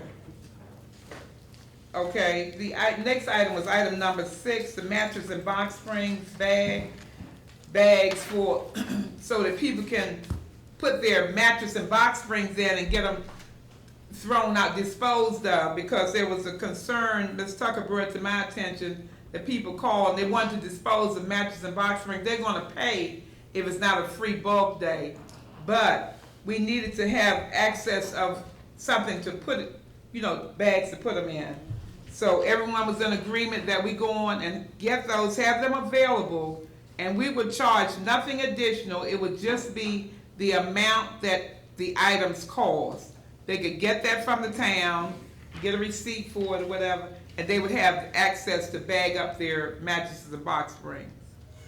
Now, New Carrollton was the one that's already using them, so we're gonna get the information on the company that they used to order theirs from. And they gave them the best price. Okay? So that was the update on that. The next one was item number 7, the website update. The website, we agreed that it's gonna be best if we put together information so that we can get the website, possibly outsourcing the website and getting someone who can work on the website, the TV station, and make sure those items come together and are just the way we think they should be handled. So now that's something also that's supposed to be discussed in the October work session. Okay? The next item was the storage facility for public works. That was one that we reviewed again, and Mr. Pinckney, you had given us several bits of information before. I think that might have been in 2020, concerning some styles and pricing and everything. Just some information that you had gathered concerning some kind of facility for public works, so that they won't have to have the equipment, half of it outside, half of it in, and not secured. And someplace that's going to be a good fit for public works. So we're back to working on that again. And we definitely need to finalize this ASAP, because this is the end of September already, and before you know it, it'll start to be cold. So we talked about how we can get that finalized. So we definitely gonna have to make sure, like I said, it's a big task, but it's gotta be done. Got to be. The next one, the last one, was the scheduling of the K Street parking mediation. Last week or week before, we had a meeting with Senator Benson, the State's Attorney Aisha Brayboy, and the whole idea was to get some mediation for the situation on K Street. Now, I was given the task of writing a letter to Mr. Harris at the Department of Transportation. He was referred by State's Attorney Aisha Brayboy. It's been very hard to contact him. Well, I sent out the email to him, but I've never received a response. And it was also my responsibility to contact Major Waddy to actually schedule a meeting to talk about K Street and the whole situation there. Parking, some of the other issues that are going on the Addison Road. I think that's the 5900 block of K Street. So I'm going to check back to find out where Major Waddy has been relocated to another division. And she was with us, but they said they have someone new. So I have to find out who that new person is, and I need to get us a new date, and we should be able to go back and schedule this meeting. And I'll try again with Mr. Harris from the county and see if I can reach him. I don't know what happened with him, because he promised he was going to be online. But I know what I will do. I'll contact the state's attorney, because she was the person that invited him into the meeting. So she should know a good way to contact him, because I couldn't get him. I could not get him. Okay, so that's basically. Major Record is back in charge of District 3. Is he? My. Okay, you by any chance have his number offhand? Could you give it to me? We could just give it to me. Okay, that's fine. All right, so I'll get Major Richter, and then we'll go on and move ahead. Okay. All right, so I'm going to move down. I had a few things that I wanted to talk about. First of all, I wanted to talk about the Board of Elections. Board of Elections, 3 people have already been sworn. There is one other person, Megan, what's Megan's last name, Miss Tucker, you remember? So. Yeah, Soule from J Street. She is the final person, and I tried to contact her to say, I want you to come because I want to try to get you sworn in, because she was supposed to be sworn in when everybody else was, but she was ill. So I'm going to continue to try to get her, because I need to get her sworn in. We are ready to move forward with the training. Mrs. Shelton has been contacted, and she has agreed to do the training for the board. Because of the fact we had to move to another arena because the county offers us nothing as far as training, and we have to do it in-house. They said all the municipalities are responsible for their own board of elections. So we have her agreement to move forward with it, and she said that she had been in an accident, so she asked if Mrs. White could assist her. So Mrs. White, you already talked with her about that, right? Okay, so we're ready to move forward. If Megan doesn't get sworn in, and I find out that there's some discrepancy with her, we're still ready because we can always go with the 3 members. So that puts us in a safety zone with that. Now I was going to, take her, but if there's some issue with her, then we have to move forward because we really need to start on our training. And we do have a pamphlet that has come here. It came from the county. That's a beginning because it sets up guidelines and just general information about the elections. So that's ready. I wanted to talk a little bit about the UCAP reception, which was the 9th, which was last Thursday. It was held down in, I guess that's consistent. They say it's Bowie now. It's right off Church Road. They had a very large reception there, and it was like 737 was the actual title, because this is in celebration of the old elementary school and church. They had all of the presentation done. They had a big event on the 9th to talk about plans to move that old school and church into a wonderful, they even had the composite drawings from UCAP to show how it's going to look, and it looks absolutely fabulous. So, as far as when they'll begin their process, I wasn't close enough to hear all of that, but I expected to have Mrs. Jameson here, but I couldn't get a response from her, because sometimes our time is not always everybody else's time. So we're still looking forward to have her to come and talk about how that whole process will work, what they plan to do. But one of the things she did mention is that they plan on offering legal services there. And along with that, I think there will be something for, as far as your income tax, you know how they do the work, they help you to file your taxes, and, well, not only that, they have a variety of services that they offer. So I think it's going to be of a great benefit to the community. And I was happy to have attended. I guess Councilmember Waiters will probably talk about also what her experience was there. But it was also such a great networking opportunity because a lot of the people that attended were people that, you might have had some contact with those people in previous years, but this gave everyone an opportunity to come in and sort of re-meet and talk about things that we could do for the future. So it was interesting. Okay. The mosquito control letter, I talked about that last night. There were areas that they were identifying because they said there is a very serious mosquito problem, and they identified how they're going to break it down into categories. So we'll probably be getting more information on when they'll be spraying. They were supposed to start spraying, I don't know whether, I have to look for that particular letter, but anyway, they'll be doing additional spraying because they said there is a direct mosquito problem in this whole area of Prince George's County. And that's of a great concern. So as we get the information, I'll try to keep everyone informed. The book bag giveaway. This book bag giveaway was held in the back of the building, and I think it was the 30th year. 29. Okay. All right, it was from 1 until 4, and it was a very hot, humid day, but it turned out absolutely wonderful.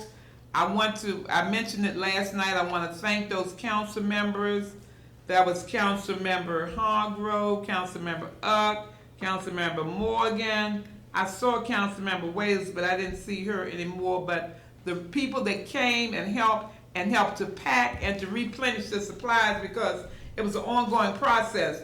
There was one of the sponsors there, and they just kept on going back to stay with buying more and more and more. It was really good, and people were pulling up in their cars, people were walking up.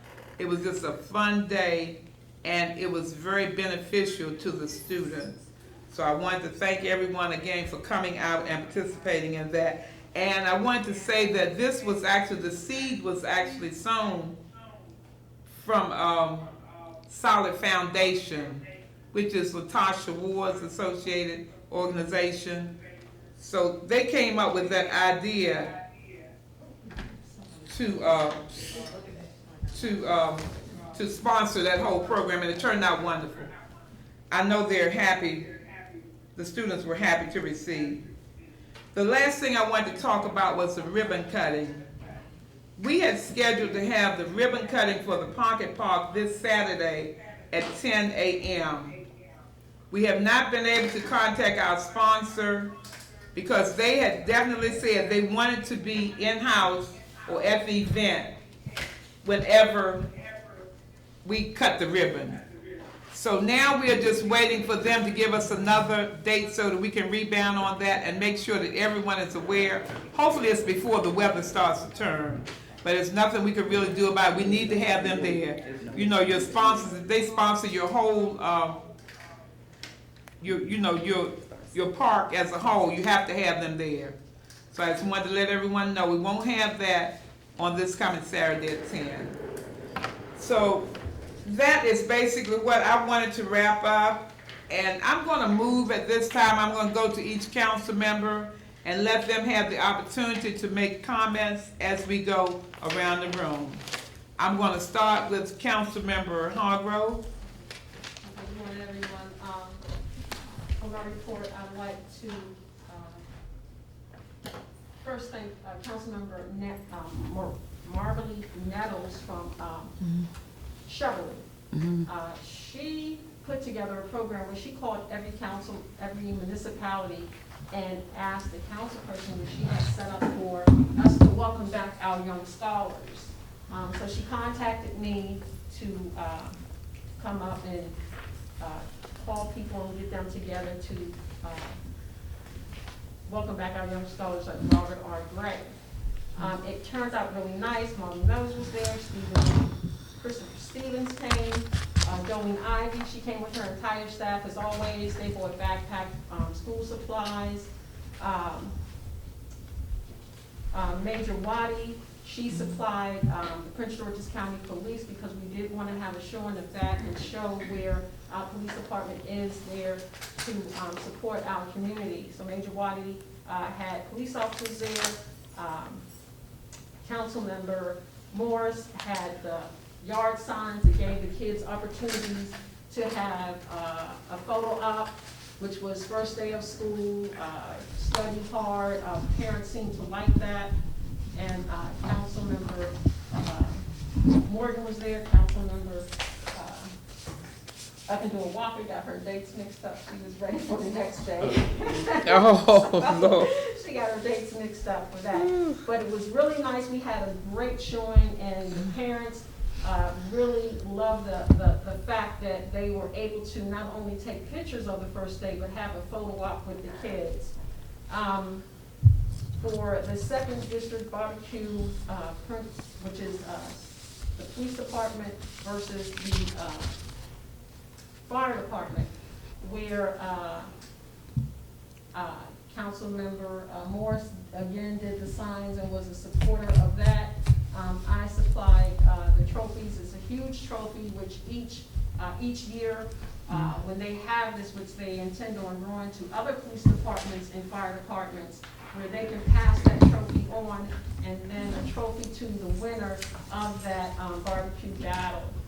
I also attended the first annual Cops Appreciation Award, where Councilmember Morris was awarded a certificate of appreciation I'm sorry, Ms. Walker, she gave you an update on the Veterans Memorial. For veterans, there is the NASDAQ will be doing a claim session for veterans who wants to put in a claim, medical claim, that's where, and they can give you more information. You can give those information. You can either contact me, NAVVAC, or the Veterans Affairs Office of Prince George's County. This month is also the Suicide Prevention Month. So if you know any veterans who may need help, again, they can contact the office of Prince George's County Veterans Affairs, NASVAC. They can also contact the Veterans Administration office in DC, or you can have them contact me, and I'll be able to direct them where they need to go. Back to the backpack giveaway that was held, again, it was over 250 backpacks that were given away. People, they were still coming as we was packing up. So it was really a nice showing. We did have elected officials there. Delegate Harris came, Denise Smith. It was a lot of people who came out to support and gave items for the kids and go back to school. And I'm gonna round that up as my report. Thank you. All right. Thank you very much. Councilmember Uck. Good evening, everyone. Unfortunately, I did not have an opportunity to print off my report. It's very short. But just to add something to the backpack giveaway that we did, it was also a table for voter registration, which they did register quite a few people to vote. I did hold the first meeting, Department of Public Safety meeting, for the first review of the, it's okay if I read my notes from my phone, right? Okay. We had the first review of the survey at the meeting that consisted of Mr. Barnhart, Mrs. White, Ms. Safex, and Mayor Saxon, where we made changes. We held, I get my dates mixed up, we held a second review this past Friday, where there were changes suggested that I'm working on, and I hope to have them completed by our next meeting. But I don't want to throw out a date right now, ladies and gentlemen, because my clerk is down sick, and she's the one that's helping me patch everything in on the changes, and also converting it to Spanish. So that, and I also participated in the back to school backpack that the mayor sponsored, and that would be the end of my report. All right. Thank you very much. Councilmember Morris. Good evening. Stayed pretty busy during August while we were off. Did a lot of events with the police department and a lot of events with the local politicians that are getting ready to run for the 2022 election. I've been asked several times by many of them if Fairmount Heights would be interested in hosting something here in our building as a fundraiser for them, so we can talk about that with the mayor and council later. I'm standing still on the newsletter until I get word from the council and everybody else if you still want to do a newsletter. If not, I'm good. And that's pretty much it. Okay. All right. Thank you very much. Councilmember Morgan. Good evening, everyone. And what they forgot to say on the backpack giveaway day, we gave out treats also. So they had, Right. drinks and crispy Yeah. treats. Mm-hmm. And like you said, man, the donations just was coming. Yeah. I think I tied up stuff in bags. I did. Yeah, they definitely, And then, as the people rolled up in the cars, we had a photo op at the car with them. So hopefully Natasha will get out those pictures. yeah, somebody, it's on, yeah, it is. Some of it showed up on mine. Okay. So, I mean, I can forward you some of it, yeah. And like you said, Mayor, I think Mayor got tired too. I did. It was so, I was drenched, soaking wet Yeah, out there in the we stuck sun. in the building for some air, yes, we did. Yeah. Tell that. Yeah, Tell that. it was, And Christopher Stevens jumped out the car at the last minute, but we were all packed up. Mhm. So, he did, do a donation to Mhm. one of the, organizations that she Mhm. had. Okay. Okay. So, but it was really a good day. mm-hmm, And what, Hargrove forgot to say is that Jolene put everybody to work with the signs because the signs were so low once the kids got up to the front of the building. So we picked the signs up and we had the officers working also. Everybody was holding signs. So Christopher Stevens got signs to hold. Everybody had a different type of sign to hold.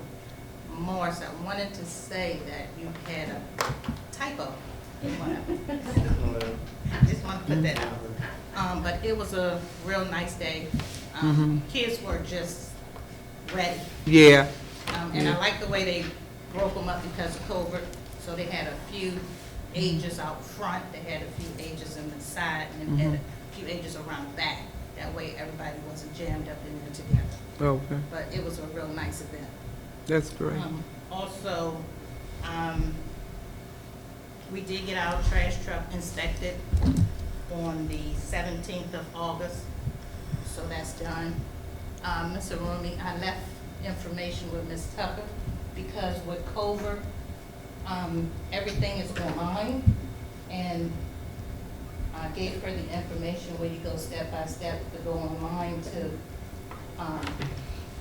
request our certificate.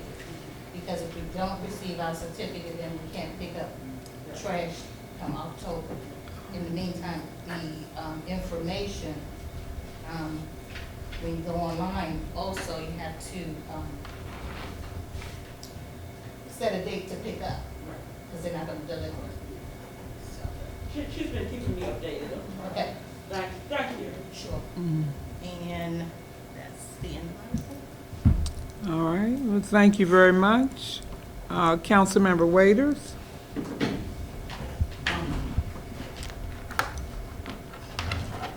Oh, one more thing. Sorry about that. I know Morris and I were supposed to have been doing the bulk, Mm-hmm, but Morris was so busy that I couldn't contact him to sit down for an hour or two to sit with me to handle that.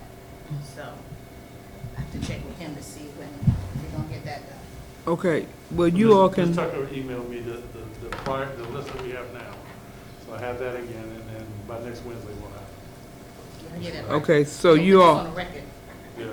okay, so you all gonna Put this have on to, the record, because it's been lingering on. yeah, you're gonna have to coordinate your times, Right. yeah.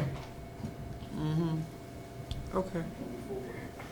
All right, Councilmember Waiters? I think she said that because she wanted to say something about, I think that's written down. I need the bulk trash, because my stuff is piling up. I asked for it last month, I asked for it the month before. So I'll start with that one. I need, I'm sorry, A lot of citizens. I'm supposed to get it in there. We'll move on. So I work with the steering committee as well as the community liaison at Robert Frost Elementary School, coincidentally where I work at. And Madam Mayor, I did come to the book back giveaway on Saturday. However, I came to support physically in appearance, took a couple of pictures, and then I left. On that Tuesday and Wednesday in the over 90-degree weather, we passed out over 300 book bags, blankets, hats, gloves, donations that we had gotten along with toiletries, uniforms. We bring the uniforms that are used home, wash, fold them up, take them back. For students to be able to replenish things when they either have accidents or those that cannot afford. first different item. Today starts Hispanic Heritage Day, whereby last year we passed a resolution to celebrate, acknowledge the Hispanic Heritage Month, which starts on the 15th today and ends on the 15th of October. I mentioned in the work session last night, PGCMA has their meeting on tomorrow night. It would be a good idea for the mayor and council to attend. I want council. A lot of information is shared in that arena in terms of the funding that's available, and some other municipalities discuss things that they're doing with their money. Prince George's County Democratic Central Committee notes just replaced the delegation for Ron Watson, which is District 23. That replacement will soon be, well, let me just say this, with a small explanation. The Democratic Central Committee, whenever there's a vacancy in the Senate delegation or some other offices, individuals come before us to be selected for an appointment. A recommendation for the appointment goes to the governor and makes an appointment. District 24, which we happen to be in, Delegate Eric Barron is going to be promoted to another office, which means that his office opens up. And there will be a replacement, and this is going to take place before, I don't have a date, but it's going to take place before the actual election for the next year coming. Why is it important? Because your leadership on that level is changing. So that's an FYI. Councilmember Williams, for Delegate Barron, I think it's important that you tell him what position, because that's a huge position that he's just going to be moving into. Yeah. Okay. Let me say this. Delegate Barron is moving into a position.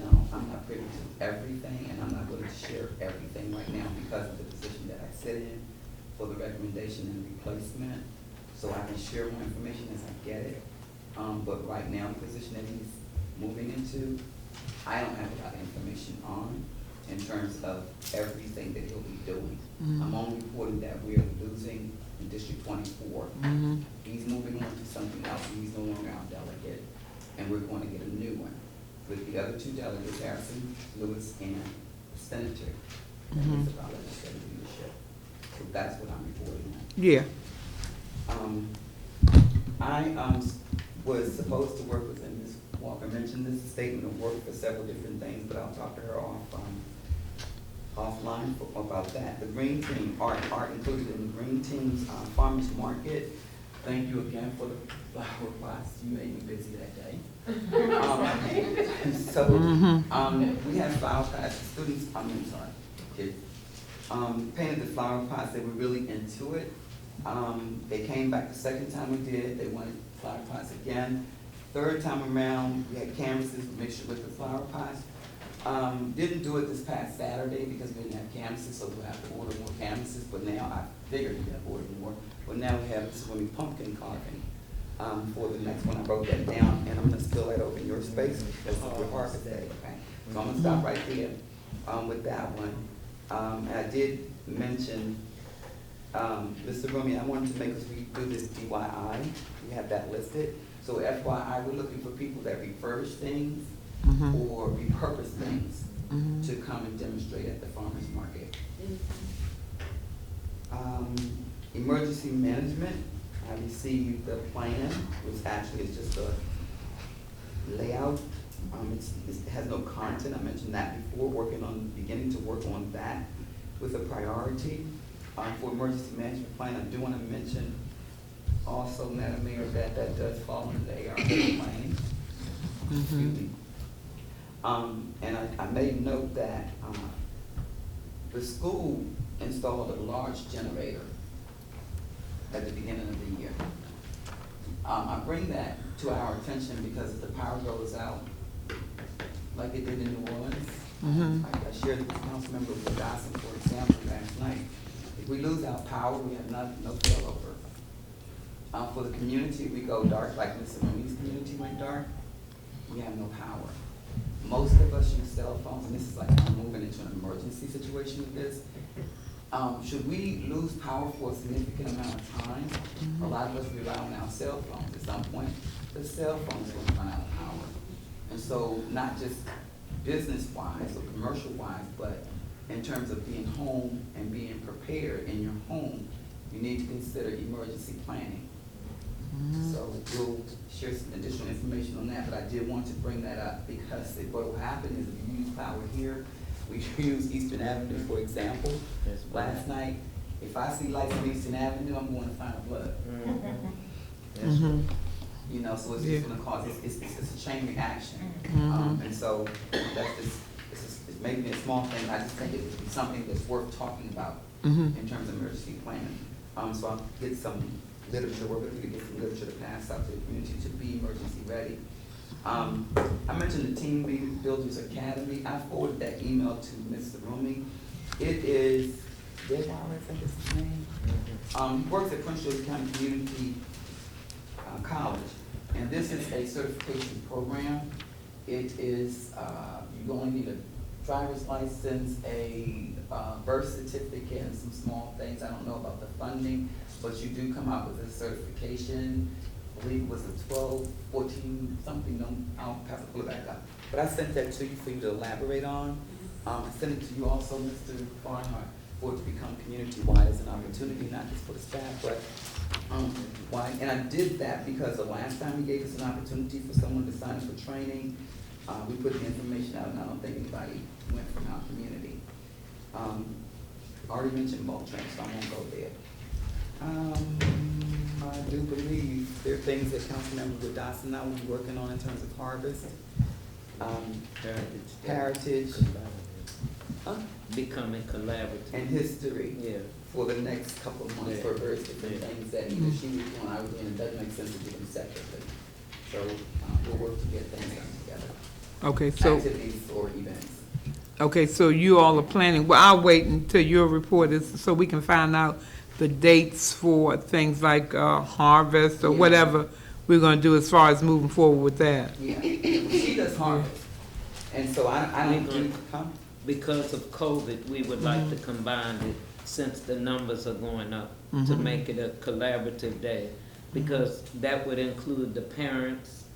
Most of our Hispanic families come with their kids. They don't send them out alone. So this would be a good initiative to promote in the community, so it can be a collaborative, you know, parent-kid participation. Harvest Day falls on, Harvest Day, if we would exercise it on the day that we try to deter, is the end of the month, which is a Sunday. Oh, okay. So we would either have it a Friday or Saturday, the end of the month.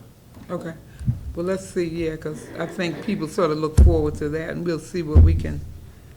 They don't mind, they like it with the kids coming on a day that is convenient. They don't really participate in what you call Halloween anymore. They're appreciative of the word Harvest Day. As long as the kids can be in masquerade, they don't mind. And with the pumpkins, we could probably get, I know First Baptist, we went to the annual cookout that they had this weekend past, and they're willing to be a part. So, I mean, I think we could bring it together again with the town, with whatever can be spent from us to make it be an endeavor. And if pumpkins is what they want, we could do pumpkin carving. It Well, would be, okay, let's see where, is that it for you? Are you finished Well, yours? yeah, pretty much to do a summation, what we're doing, whatever I would be doing, since she's doing harvest, it doesn't make sense to do anything extra. So whatever I would be doing is basically, we do the art with the farmer's market. It would just be moving it either online or just promoting something with art with whatever she's doing, just elaborate on it. And then I'm close out with the peaches and some of the things, I think you missed this, Mr. Rumi, some of the things that people are asking for us to have, lemons. Yeah. Ginger. Ginger. Oh, okay. Just keep adding things to it. And it's good, but I want to end with, we're seeing people that we really have not seen before. And they're coming with feel like a regular farmer's market with bags ready to bag. Yeah. Their items. Mhm. And I wanna close out with the peaches. Y'all better get that hot sauce. Yeah, the peach, Peaches were soft. Yeah. And just to reiterate how we're, and I brought up the DIY. Things that don't go to waste, so peaches were, good, and then we were closing out, and they weren't gonna be, kept, and some got a little soft, so I took the peaches home and I made peach and sauce with them. And then peaches sold out. So, yeah. The next time we had them, so every time we get something, yeah. Mangoes did too.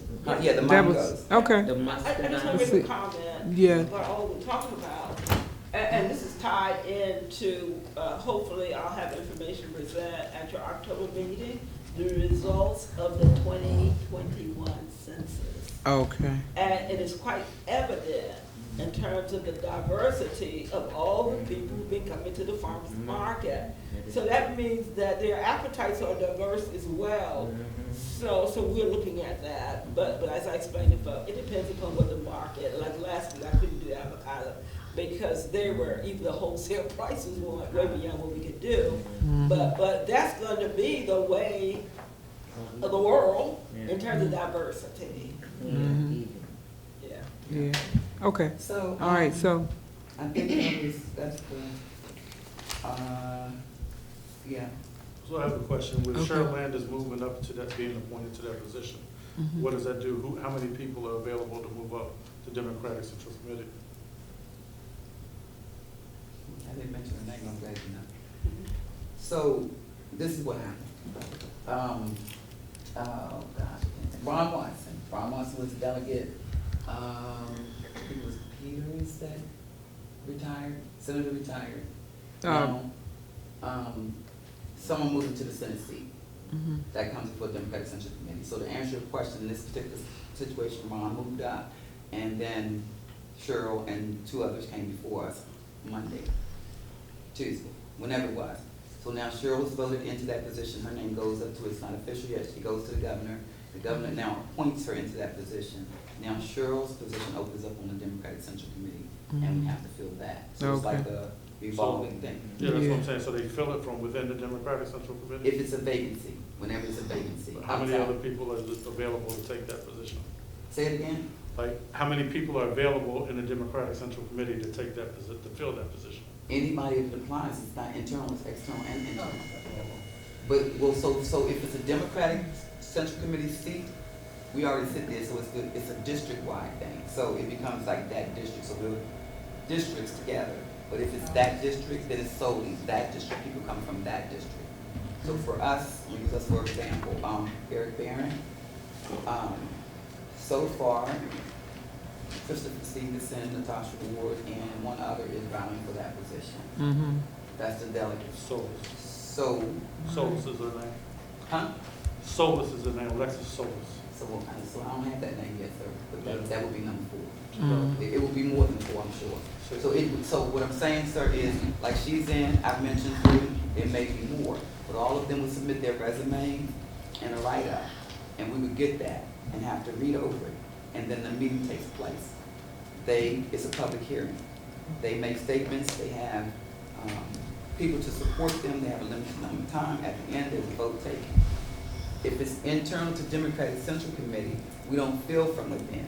It's someone else from external that comes to fill that position. So the same process, but it's specific to the district. okay. All right, well, what can you say? Yeah, okay. Is that it for Yes, you? that's it. Okay, all right, thank you. Councilmember Wood Dodson? I participated in the virtual economic development meetings as well as the Green Team. Working Saturday with the Green Team, that was really enjoyable. I also attended, like I said, First Baptist Church. Pastor Winchester called, they invited to come to their annual anniversary cookout, which was informative. They gave tips on how to keep this mass from choking you out. If you take Vicks Vapor Rub, rub it in, or the peppermint oil that they passed out, you can breathe better. It opens everything. They had a lot of give outs. The food was real good. The fellowship was good, as always. I also have been participating with UCAP with the seniors. I'm going to send out another flyer to the community, being we don't have transportation. UCAP has been providing transportation to the seniors that did want to participate. We all went to Annapolis Mall to see the movie Respect about a week ago. We go out every Thursday, those that want to go. It doesn't incur a bill for you other than what you want to spend for eating or to participate in an activity. But generally, a lot of things are free. This makes about the second or third year that it's been going on. They're the same ones that bring the little bags into the town with gifts of produce and I mean, they give you everything like little footies and little trinkets. And the seniors are very happy with what they get. Like she was saying, we're going to be collaborative with setting a date that's forthcoming for the Heritage Day, which is economic development, and the harvest with the kids to be conducive. And that's my report. Okay. All right. Well, thank you all very much. And we appreciate it. We're going to move on down now to public participation. If anyone has something for the good of the organization, you could possibly come here, because just in case there's someone still on the line, they'll be able to hear you, because you know we don't want all of the complaints about nobody can hear. So if you could come here and go on and say what you have to say, and please keep it limited to a couple of minutes, because we do have one other thing to do once we finish up. So if you all have something you would like, yes, Mr. Barnhart. Nobody else wanted to go, so I'm just gonna go ahead and do my part. Good evening, everyone. Good evening, sir. All right, Martez Barnhart, President of Citizens Association. This last month of August, we didn't hold our meeting as usual. We postponed it to this month here because we wanted to get out to the community and start engaging more with our citizens. And we feel like that, you know, there's more work to be done than just talking amongst ourselves and, you know, trying to, you know, come up with different ideas and things like that. We wanted to get out to the community and see what the citizens wanted and to see what was going on their streets or any kind of issues that they had. And that's something that we were talking about for the last few months. We wanted to focus on what the people wanted. You know, just not trying to come up, brainstorm with our own ideas, see what ideas they had as well. One of the main things that we came across with the citizens, especially when we were talking about economic development, future projects in the town, the Melvin Crab House project that's done by UCAP, and also the new school. I heard the mayor said that they had a presentation, a nice gala. It had, you know, explained what the projects was going to be about and what it looked like, and what was going to be presented or unfold to the community. A lot of the citizens that's in these impacted areas where these projects are going to be taking place, they have no knowledge of a lot of these projects, and they also have concerns about what's going to be going on their current street and how it's going to be going on. So I just hope that for the mayor and council, and I'm going to be a little bit all over the place. I'm going to try to sum this up real quick. But I hope the mayor and council really takes the citizens' concerns and their opinions seriously. A lot of these folks have been in the town paying taxes for 15, 20, and 30 years. That has provided the town with resources and revenue to be able to sustain it for years. And for their opinions and for their suggestions or comments not to be heard, I think that's kind of baffling. I think that, you know, we need to go ahead and respect these citizens a little bit more than we do as far as when we're planning and when we're talking about doing projects. I like to say that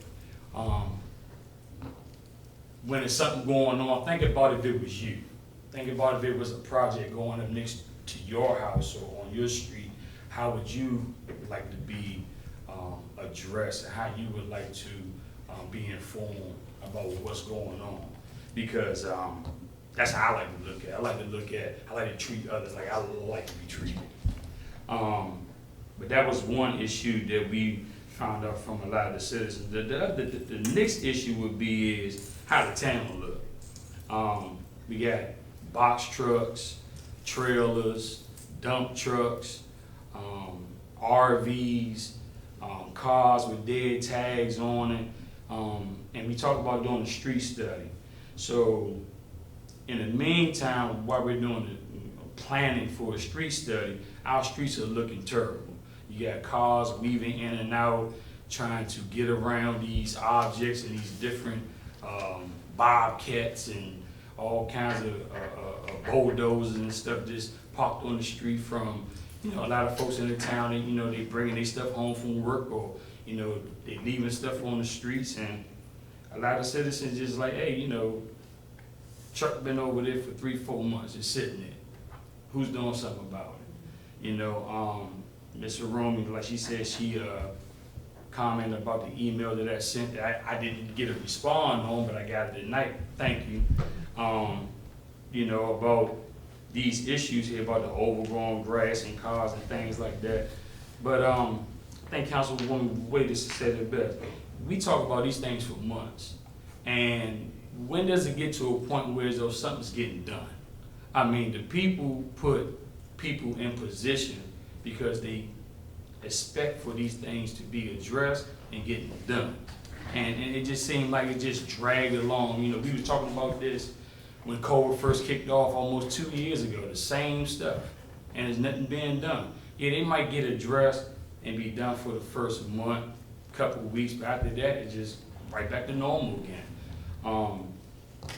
We need to talk about, you know, ordinances. We need to talk about, you know, these fines, and talk about how we want to be citing people. I mean, District Heights is one of the most cleanest municipalities that you can go into, where you don't have to worry about overgrown grass and trees going in other people's yards and, you know, things like that. That stuff brings about rodents. It brings about a lot of poison ivy and poison oak and stuff like that when people don't take care of their property. So it's the town's job to make sure that people are staying on top of their property, and it's not being done. Just not being done at all. Had complaints about Hamilton on Sheriff Road. You ride past it, look like another junkyard's being made. You know, we talked about that right before the break, and we haven't heard no more about that.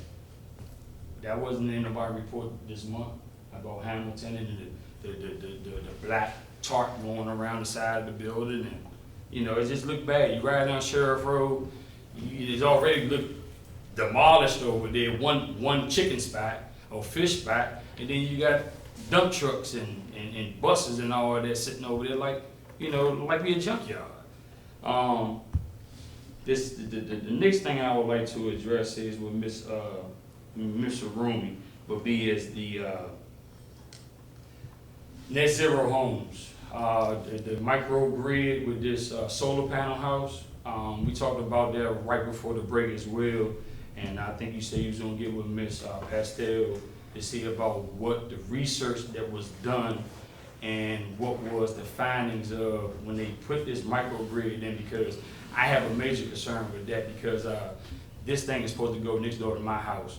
I have 2 kids, And we have elders on our street as well. If this thing is not being researched properly, has not been something that's been looked into, you know, we already been known for years about cancer waves and all these, you know, different things is up in the air about G5 and X5 and all this stuff that's going on. So we'd like to get some more information about that.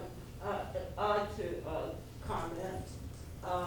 You've heard from Councilmember Wages and myself that on Saturday, we're having a citizen engagement meeting. Right. She will be here to address some of the issues, to talk about the research, and so will somebody from PEPCO to do the same. I encourage all the citizens who are out there, who are in here, participate in those citizen input meetings. This is when you can be heard.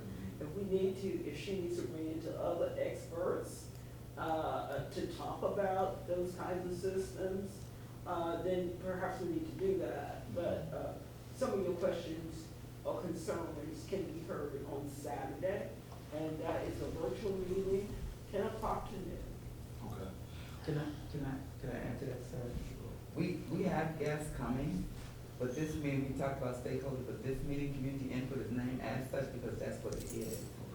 We just had several others, and there was like 2 or 3 more, but UCAP being one of them, but she has scheduling conflicts to share information or to answer questions that you may have. So that's why it's a community input meeting. So, I just wanted to address you when you said about Hamilton, mhm. not being a report. I reported with Mr. Hamilton last week, and we go to court with Mr. Hamilton on the 22nd for building, not having a building permit for that fence, and for having salvage out there. Good work, thank you, appreciate that. And I would like to make another comment that concerns your concerns. Mhm. As I stated, I was taking notes from Mr. Pinckney's report, and enforcement is ongoing. It's perpetual. And he stated that, we have staff meetings all the time, and Mr. Pinckney often reports how many cases, how many letters, how many days you had today? I had 2 today. I have 7 on the 17th. I have 7 on the 22nd. I have 9 on the 29th. I have 6 on the 18th of October. So things are being done. It just has to be, like I said, perpetual. It has to continue every week. And that's what enforcement is all about until you change the norms and the behavior of people. And as I listen to this, I'm also looking for resources.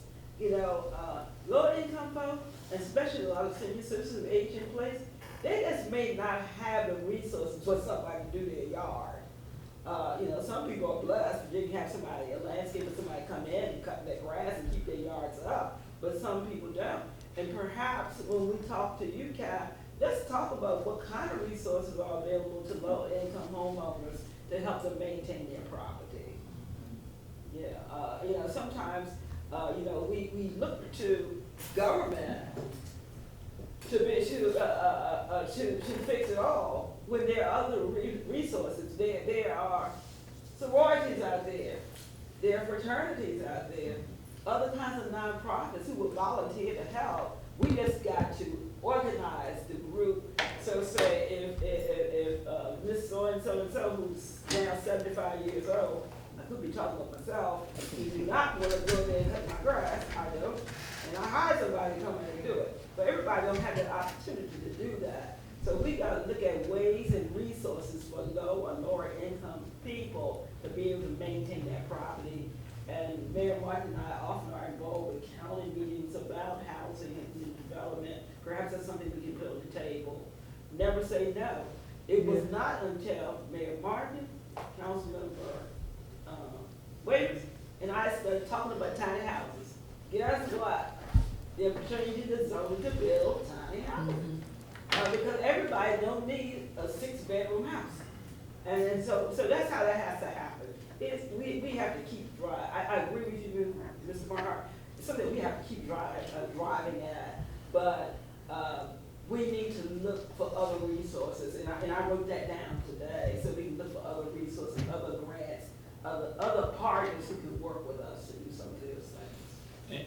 and I hear you out on that, Mr. Room, and I don't mean no disrespect at all. But I'm gonna say it like this: we do lack in being consistent in doing things here. That right there, to some people, it falls on deaf ears because we've been talking about it for too long. And when you talk about stuff that you talking about going to outside and going to the county and going to this nonprofit, that nonprofit, you sitting around, it's not getting done. So, I mean, the thing about it is that people do turn to the government because that's where they paying their money to get things done. So we don't pay the money to the government and say, okay, look, we give the money to you so you can go ahead and go to that nonprofit, this people. No, we come to you because we want it done. Simple as that. And the thing about it is, I could see if it was a month-to-month kind of thing, and it's consistent and it's being worked on. But this is stuff been going on for years. And the town is moving into a direction with economic development. You got net zero homes coming, and you got the street looking like trash. You got Kern DeMario with Mr. T right across the street, pile stacked all up on the side of the shed, cars over there with dead tags, dump truck over there, and the grass is yay high. But this is an investor in our town that's buying up properties and flipping houses. But when you go look at her property, it looks a total mess. And it's been like that for a long time. I go to vote with Mr. Curran on the 29th of September. Okay. Yeah, I wanted to add something too, Mr. Barnhart. I don't want to hey, interrupt I don't want to interrupt your train of thought, but one thing I know that we're going to have to do, and that's as a community, is to everyone pitch in, because no matter what we do here and at what point, you can tell the people that invest the time and the quality into their homes. Yeah. We can ride around down here, because I get out, and I'm always riding through the town. I can tell the people that have a sincere interest in keeping their property out. I mean, so many of the places, and I mean, it helps to create a wonderful atmosphere if everybody does a certain amount in your block. In your block, I don't know whether we can start a block by block campaign, but I noticed that even when we have actually gone out, we had some help, and somebody came and did a complete cleanup. Mr. Pinckney initiated it, and it was just completely clean. Yeah. And so help me, you can look right back in there, it's right back like it was. That's right. So, if you keep on churning this type of thing, you never have a beautiful atmosphere. People have to pull together and work as a unit. Yeah. Other than that, it's not happening. Because everything is going back to square one. When we did the watershed project, we went down off Eastern Avenue and cleaned up that ravine down there behind the townhouse. And we went down in there, and them folks came from Bowie, they came from Marlboro, they came from all over to come in there and help put out tires, toilets, you name it, was down in there. Not even 6 months later, stuff was right back there in the same spot. Right back down there. But you know why? Because we don't have constant enforcement. There's no police presence. There's no constant enforcement to the point where those folks are scared to dump. They know there ain't nothing going on here, so why not dump? Ain't nobody watching it, ain't nobody doing nothing, so all right, let's go and just do it. And that's the problem. The problem is that we go here, we do all these different events, we do all these different things, and then we get complacent, and then it just right back the way it was in the beginning. But I'm gonna go ahead and summarize up with this right here, because for sake of time, and we got other folks and we got other issues. I just hope that we can go ahead and get on top of this thing. We got people coming in here building houses. We got folks coming in here talking about 37 unit apartment buildings and things like that. Whatever direction that we may go into, the town needs to go, full throttle and get stuff done and start changing, really. Because this stuff right here is just, it's sad. You go to different, municipalities, these different towns, and folks don't even want to, Fairmount Heights, okay, laugh and joke, because y'all ain't doing nothing over there. And I'm tired of hearing it. The alleys, is there any way possible from infrastructure if we can hire outside company to come in here and clean those alleys out, and do something with those alleys? Those have been a major concern. Councilwoman Woodhouse just said, the alleys are so terrible throughout the town. We talked about, You know, people taking their property lines and pushing it back and all that. Nobody didn't want to do that. Can't we at least get somebody to come in here and clean those alleys the right way? I mean, get a contract with Garcia tree experts or whoever to come in here and just clean those alleys thoroughly. And then that way we can maintain it from that point on, because our guys can't do it. They really can't. So that's all I have, and thank you for allowing me to share. Okay, thank you. All right, now that's something that I can't make a comment on tonight, but that, to me, that sounds like a magnificent idea. First of all, we would have to identify those alleys. All of the alleys are not gonna need that same type of treatment, but the main alleys, you probably start with a certain point and try to move it throughout the town. That would be ideal. I don't know what kind of cost we would assume from that. That would be ideal. And then hopefully we could get everyone to maintain it. Once it's cleaned out and, you know, they go back there and start maintaining those alleys, because it's gonna take maintenance. Because just like what we were talking about earlier, how, you know, everything is growing so fast now because of weather and everything like that. So if we could get a common agreement, just from citizens in general, just to help with their maintenance, just around their parameters, that would be a great help. We at one point were talking about selling the backs, Yeah. the cars Excuse in the me. back of various residents to the residents. Yes. And therefore, I'm quite sure they'll be more than happy to maintain it. And they probably would. Now, here's where we ran into the issue with that, and I'm not going to prolong this, but we ran into the issue because of the fact that when we began the process to survey, it was so expensive to survey each one because you have to make sure that it's properly blocked off so that one person gets this part, another person gets that, and it's fair and done accurately. The cost to that, it was such a great cause to get it properly surveyed. Now, I don't know, you know, what we could do now as to whether we could get some help. Maybe if we go back to thinking about allowing the citizens to buy the property with them doing their own survey. Maybe that could cut into some of the cost. That's just a suggestion. Yeah. I think that might be okay with allowing them, There's a lot of or people putting it out there here. for them to pay for their own survey, because Yeah. that's where they the know cost. They can have, take ownership over, they'll be more than happy to pay for their survey. Mhm. Madam Mayor, I'm writing right now. Okay, all right, so, okay, now, with council members, who else wants to comment now? Because I'm gonna get you, and then I'll get you Ms. Syfax. And then we're gonna start, you know, getting to the point here. Are you next? Yes, it, for correction, it was not a cost, it was a ordinance that was passed where, again, and it was probably familiar with this one, where you could take over the so many feet behind, which was the alley. It didn't work because you can't block the alley off.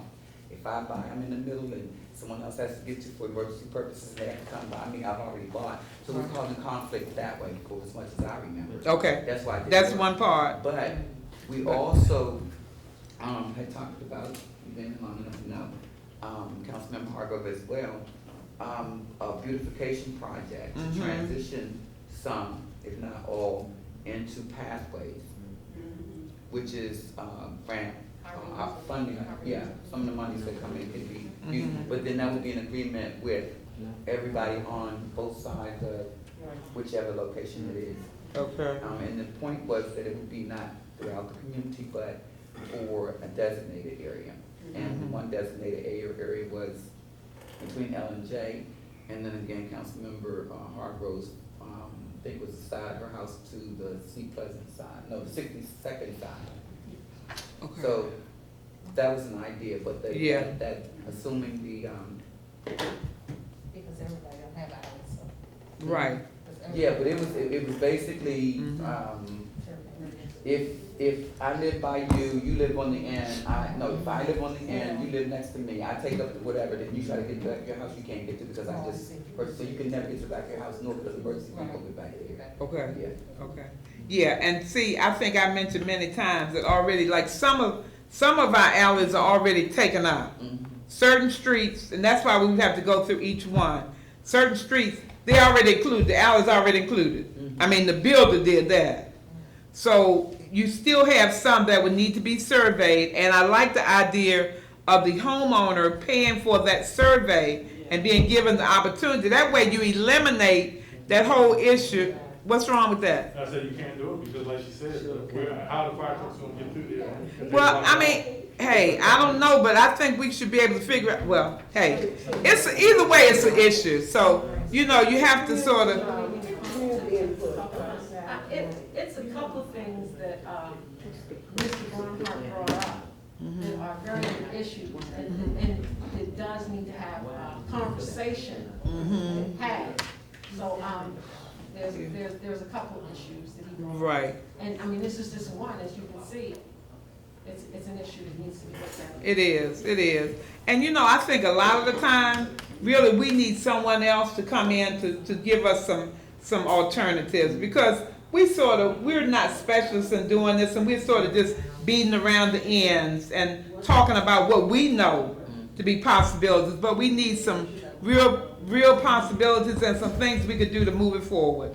That's just the fact of it. Okay, now, did I have you, then I have Ms. Syfax? Okay. What I can Hold say, on for a minute, Ms. Syfax, you can go. what I can say about behind the houses on 59th Avenue, from when I was a little girl until the manhole that's behind 702 with the new employee, Mr. Lonnie, there's a concrete sewer hole. When they put the water, when all these creeks and used to be a little bridge on 59th Avenue, when you come off of Eastern Avenue, a fire truck will never go behind our houses until way later after we're all gone, because there's a nosedive when it's a white fence right there behind the house that burned up, the red brick house. And when you come off of Eastern, it's a nosedive. It's not an even level. You would have to put, yeah, they said there's so much dirt. I mean, that was when Miss Broadus lived in 606 years ago. The more it rained, the more it washed. Okay. And it's springs under there. Yeah. Behind my yard, from Joseph Robinson's yard on up. I don't care what you put, gravel, rock, cinder, he's put, when they moved the stuff out the alley, they moved big clumps of cinder blocks, and that sunk down. He tried to stop it, because when it really rains profusely, it washes away. Now, even when Curtis Morris was here as a town manager, he made a suggestion that it was brought to the table on several occasions to let it go for $1. Right. The problem is what would happen, our backyards don't butt up behind one another. So this would be my house, and the house behind it would be right there. So you got 2 yards butting behind. It's never a even back-to-back yard, like in some of the, you know what I'm saying, going down. So to say beautify, whatever you put in, would have to be some awesome new stuff. But along that corridor, I'm sure you remember, all the prostitutes and everything else, that has always been what has housed in that alley. The last time they cleaned it, they got 5-gallon paint buckets full of diabetic needles, and 2 cinder blocks right behind 702. So I don't know about them shooting up back there. I don't know, but they go through the path, and they go up the alley as far as they can go at night. Right. That still exists. It's a problem. It's a cut through, and it always it is has a problem. It's a problem. That's one that won't have a garden or none of that, I'm sure. Yeah.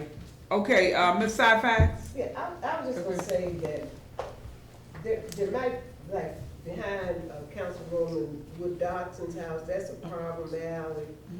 And on the other side of 60th Place. Right. And I just think if you just start with the real problems and get them solved, because the alley behind my house on 60th Place is fine, and the town will come through like every other year and it's clear and it's convenient to be, and then the alley behind where I grew up on J Street, people use that and it stays pretty clear. So I just think like Councilwoman said, some of these alleys have had natural disaster type Some are workable problems, and I just think if you just take the problems at a time and also factor in the crime and all that and block them off or put a fence or whatever. But it just doesn't seem like it's not a one-size-fit-all solution, because there are some alleys that are functional and that the town, maintains. It might be with some guidance and some expertise that repairing the alleys really needs some work. It might be something that our public works people can do for extra income. Yeah. You know, if an engineer or somebody is supervising, because I know that they keep the alley behind my house very nice. Yeah. But my alley is hazardous. Yeah, it's just Okay. Poison, ivy, disaster oak, happens. and Oh, sumac. I know. is Well, yours has always been, it's always been that like way. that. Always. Yeah. But I thought you said when you were little, it wasn't like Okay. that. It wasn't quite as bad, because Right. Miss Okay. Coles that was living there used to go back. The man that lived behind Miss Brooks' house cuts what he can with a machete. That's how thick, and I mean, he's covered up like Indiana Jones. I mean, if you go to pull anything off the fence, you're gonna break out. You're going. They used to buy that stuff in the can, cause I buy it now, $75 for 2 gallons. And when you sprayed everything it hit, it killed. Oh, I think when Carlton was here, it was $800 that they spent. And they sprayed the alley, everything died. It died. And when it came Okay. back, it came with the Okay. vengeance. Right. It touches from one side to the other. It don't die, it just Okay. breathes. All right, well, let's see what, we need to revisit this, so, because I know it's major, I already know that. So I wanted to see if we had any other public participation. Thank you for coming, Rick. And if we don't have any other public participation at this point, I'm going to accept a motion. Yes.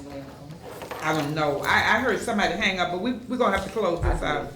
So I'm going to accept a motion to go into executive session. First, I want to close this meeting out. I'll accept a motion for adjournment, and then we're going to have to go into executive session. I'd like to It's make a at- motion to adjourn at 10:05 p.m. Okay. It's been properly moved and seconded. We adjourn. All in favor? Adjourn to go into executive session for a personnel issue. And I think it's going to be listed under personnel, but it's it's a council, mayor and council issue. We talked about it last